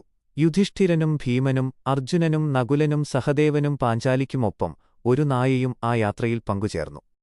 എങ്ങോട്ടെന്നില്ലാത്ത ആ നടപ്പു ചെന്നെത്തിയത് വലിയ ഹിമാലയ പർവ്വതത്തിന്റെ താഴ്വരയിലാണ്. മഞ്ഞുമൂടിയ മലനിരകളിലൂടെ അവർ മുകളിലേക്ക് നടന്നുകയറി. യാത്രയ്ക്കിടയിൽ വരുണദേവന്റെ നിർദ്ദേശപ്രകാരം ലോകത്തിലെ ഏറ്റവും വലിയ ആയുധമായ ഗാണ്ഡീവം അർജുനൻ ആ സമുദ്രത്തിലേക്ക് തന്നെ വലിച്ചെറിഞ്ഞു. സ്വന്തം ജീവനേക്കാൾ അവൻ സ്നേഹിച്ച ആ വില്ല് വെള്ളത്തിൽ മുങ്ങിത്താഴുന്നത് അവനൊരു ഭാവഭേദവുമില്ലാതെ നോക്കിനിന്നു. സകല ബന്ധങ്ങളും ഉപേക്ഷിച്ചുള്ള ആ വലിയ കയറ്റത്തിൽ ആദ്യം വീണത് അവരുടെ പ്രിയപ്പെട്ട ദ്രൗപദിയായിരുന്നു. അവൾക്കു പിന്നാലെ സഹദേവനും നകുലനും മഞ്ഞിലേക്ക് വീണു മരിച്ചു. ആരും തിരിഞ്ഞുനോക്കിയില്ല, കാരണം ആ യാത്ര ലക്ഷ്യത്തിലേക്കുള്ളതായിരുന്നു. എന്നാൽ പെട്ടെന്ന് ആ വലിയ മഞ്ഞുമലയിൽ വെച്ച് ഇതിഹാസങ്ങളെ വിറപ്പിച്ച ആ കാലടികൾ ഇടറി. ഗാണ്ഡീവം പിടിച്ച് തഴമ്പിച്ച ആ വലിയ കൈകൾ മരവിച്ചു തുടങ്ങി. ലോകം കണ്ട ഏറ്റവും വലിയ യോദ്ധാവ് മഞ്ഞിലേക്ക് മുഖമടിച്ചു വീണു. അർജുനൻ വീണത് കണ്ട് ഭീമൻ യുധിഷ്ഠിരനോട് ചോദിച്ചു, യാതൊരു പാപവും ചെയ്യാത്ത അർജുനൻ എന്തുകൊണ്ടാണ് സ്വർഗ്ഗത്തിലെത്തുന്നതിനു മുൻപ് വീണുപോയത് എന്ന്. യുധിഷ്ഠിരന്റെ മറുപടി വളരെ വ്യക്തമായിരുന്നു. അവന് സ്വന്തം വില്ലാളിത്തത്തിൽ വലിയ അഹങ്കാരമുണ്ടായിരുന്നു. ഒറ്റ ദിവസം കൊണ്ട് സകല ശത്രുക്കളെയും താൻ കൊല്ലുമെന്ന് അവൻ വീമ്പിളക്കിയിരുന്നു. ആ വലിയ അഹങ്കാരമാണ് അവനെ താഴെ വീഴ്ത്തിയത് എന്ന് യുധിഷ്ഠിരൻ പറഞ്ഞു. മഞ്ഞിൽ കിടന്ന് മരണം കാത്തുകിടക്കുമ്പോഴും അർജുനന്റെ കാതുകളിൽ ആ വാക്കുകൾ മുഴങ്ങുന്നുണ്ടായിരുന്നു. താൻ എത്ര വലിയ പോരാളിയായിരുന്നിട്ടും കാലത്തിനു മുന്നിൽ താൻ എത്ര ചെറിയവനാണ് എന്ന തിരിച്ചറിവ് അവനിലുണ്ടായി. അവന്റെ ശരീരത്തിലേക്ക് കൊടും തണുപ്പ് അരിച്ചുകയറാൻ തുടങ്ങി. കണ്ണുകൾ പതിയെ അടയുമ്പോൾ അവന്റെ മനസ്സിലേക്ക് ഓടിയെത്തിയത് വലിയ കൊട്ടാരങ്ങളോ ആയുധപ്പുരകളോ ആയിരുന്നില്ല. മറിച്ച് ദ്രോണാചാര്യർ കാണിച്ചുകൊടുത്ത ആ ചെറിയ മരപ്പക്ഷിയുടെ കണ്ണും ഉറ്റ സുഹൃത്തായിരുന്ന കൃഷ്ണന്റെ വലിയ പുഞ്ചിരിയുമായിരുന്നു. ഈ ഭൂമിയിൽ അവൻ നേടിയ വലിയ വിജയങ്ങൾക്കും അവൻ കൊടുത്ത വലിയ വിലകൾക്കുമൊടുവിൽ പ്രകൃതി അവനെ തന്റെ മടിത്തട്ടിലേക്ക് തിരികെ വിളിക്കുകയായിരുന്നു. അവസാനത്തെ ശ്വാസം ആ മഞ്ഞുമലയിലെ തണുത്ത കാറ്റിലേക്ക് ലയിക്കുമ്പോൾ ചരിത്രത്തിലെ ഏറ്റവും വലിയ അധ്യായത്തിന് അവിടെ അവസാനമാവുകയായിരുന്നു. ധീരനായ ഒരു പോരാളിയുടെ അവസാനത്തെ മിടിപ്പും നിലച്ചപ്പോൾ ആ ഹിമാലയം മുഴുവൻ ഒരു നിമിഷം വലിയൊരു നിശബ്ദതയിൽ ആണ്ടുപോയി. ഒരു കാലത്ത് വില്ലിന്റെ ഞാൻ വലിച്ച ശബ്ദം കൊണ്ട് ആകാശത്തെ മേഘങ്ങളെപ്പോലും ഭയപ്പെടുത്തിയ ആ മനുഷ്യൻ യാതൊരു ശബ്ദവുമില്ലാതെ പ്രകൃതിയിൽ പൂർണ്ണമായും ലയിച്ചു ചേർന്നു. അവന്റെ ജനനം സ്വർഗ്ഗത്തിലെ ദേവന്മാർക്കും ഭൂമിയിലെ സകല ചരാചരങ്ങൾക്കും ഒരു വലിയ വിസ്മയമായിരുന്നെങ്കിൽ അവന്റെ മരണം കാലത്തിന്റെ താളുകളിലെ ഏറ്റവും ശാന്തമായ ഒരു യാത്രയപ്പായിരുന്നു. ഭൂമിയിലെ സകല പരീക്ഷണങ്ങളും പൂർത്തിയാക്കി ആ മഹാമേരുവിന്റെ മുകളിൽ ഇതിഹാസങ്ങളുടെ പ്രിയപുത്രൻ ശാശ്വതമായ വലിയൊരു ഉറക്കത്തിലേക്ക് വഴുതി വീണു. ഹിമാലയത്തിലെ മരവിപ്പിക്കുന്ന തണുപ്പിൽ അർജുനന്റെ കണ്ണുകൾ പൂർണ്ണമായും അടഞ്ഞെങ്കിലും ആ വലിയ പോരാളിയുടെ യാത്ര അവിടെ അവസാനിച്ചിരുന്നില്ല. ശരീരത്തിന്റെ സകല ഭാരങ്ങളും ഭൂമിയിലുപേക്ഷിച്ച് അവനിലെ ജീവൻ ഒരു പുതിയ ഉണർവിലേക്ക് കണ്ണു തുറക്കുകയായിരുന്നു. യുദ്ധങ്ങളിൽ ഏറ്റ മുറിവുകളോ മനസ്സിലെ ഭാരങ്ങളോ ഇല്ലാത്ത തികച്ചും സ്വതന്ത്രമായ ഒരവസ്ഥ. ശ്വാസം നിലച്ച ആ ശരീരത്തിൽ നിന്ന് വളരെ ശാന്തമായി പുറത്തുവന്ന അർജുനന്റെ ആത്മാവ് ഒരു പ്രകാശമായി മുകളിലേക്കുയരാൻ തുടങ്ങി. ഭൂമിയിലെ സകല കാഴ്ചകളും അവനിൽ നിന്ന് അകന്നകന്നുപോയി. വലിയ മേഘങ്ങൾക്കും നക്ഷത്രങ്ങൾക്കുമിടയിലൂടെയുള്ള ആ യാത്ര ചെന്നെത്തിയത് പ്രകാശമാനമായ ഒരു വലിയ ലോകത്താണ്. സ്വർഗ്ഗത്തിന്റെ സ്വർണ്ണത്തിൽ തീർത്ത വലിയ വാതിലുകൾ അവനായി തുറക്കപ്പെട്ടു. കാതുകൾക്ക് കുളിർമ നൽകുന്ന ഗന്ധർവന്മാരുടെ സംഗീതവും അപ്സരസ്സുകളുടെ നൃത്തവും അവിടെ അവനെ വരവേറ്റു. സുഗന്ധം വമിക്കുന്ന പൂക്കൾ വിരിഞ്ഞു നിൽക്കുന്ന വലിയ ഉദ്യാനങ്ങളിലൂടെ നടക്കുമ്പോൾ അർജുനന്റെ മനസ്സ് വല്ലാതെ തുടിക്കുന്നുണ്ടായിരുന്നു. കാരണം തന്റെ പ്രിയപ്പെട്ട ജ്യേഷ്ഠന്മാരെയും പാഞ്ചാലിയെയും മക്കളായ അഭിമന്യുവിനെയും ശ്രീകൃഷ്ണനെയുമെല്ലാം അവിടെ കാണാം എന്ന വലിയ പ്രതീക്ഷ അവനുണ്ടായിരുന്നു. ധർമ്മത്തിനുവേണ്ടി മാത്രം ജീവിച്ച അവർക്കെല്ലാം ലഭിക്കുന്ന ഏറ്റവും മനോഹരമായ സമ്മാനമായിരിക്കും ഈ സ്വർഗ്ഗലോകം എന്ന് അവൻ വിശ്വസിച്ചു. എന്നാൽ ആ വലിയ കൊട്ടാരത്തിന്റെ ഉള്ളിലേക്ക് കടന്നപ്പോൾ അവൻ കണ്ട കാഴ്ച അർജുനനെ അക്ഷരാർത്ഥത്തിൽ ഞെട്ടിച്ചുകളഞ്ഞു. സ്വർഗ്ഗത്തിലെ ഏറ്റവും വലിയ സ്വർണ്ണസിംഹാസനത്തിൽ യാതൊരു ദുഃഖവുമില്ലാതെ വളരെ സന്തോഷത്തോടെ ഇരിക്കുന്ന ദുര്യോധനനെയും മറ്റ് കൗരവരെയുമാണ് അവൻ അവിടെ കണ്ടത്. അവരെ സേവിക്കാൻ ദേവന്മാരും അപ്സരസ്സുകളും ചുറ്റും നിൽക്കുന്നുണ്ടായിരുന്നു. ഈ കാഴ്ച കണ്ടപ്പോൾ അർജുനന്റെ ഉള്ളിൽ വലിയൊരു അഗ്നി പടർന്നു. ഭൂമിയിൽ സകല അധർമ്മങ്ങളും ചെയ്ത സ്വന്തം ബന്ധുക്കളെ കൊന്നൊടുക്കിയ ഈ ദുര്യോധനൻ എങ്ങനെ സ്വർഗ്ഗത്തിലെത്തി എന്ന് അർജുനൻ അത്ഭുതപ്പെട്ടു. അവൻ ചുറ്റും കണ്ണോടിച്ചു നോക്കി. എവിടെയാണ് എന്റെ ജ്യേഷ്ഠനായ യുധിഷ്ഠിരൻ? എവിടെയാണ് എന്റെ ഭീമൻ? എവിടെയാണ് എന്റെ പ്രിയപ്പെട്ട പാഞ്ചാലി? എവിടെയാണ് എന്റെ മക്കൾ എന്ന് അവൻ ഉറക്കെ ചോദിച്ചു. അവരാരും അവിടെ ഉണ്ടായിരുന്നില്ല.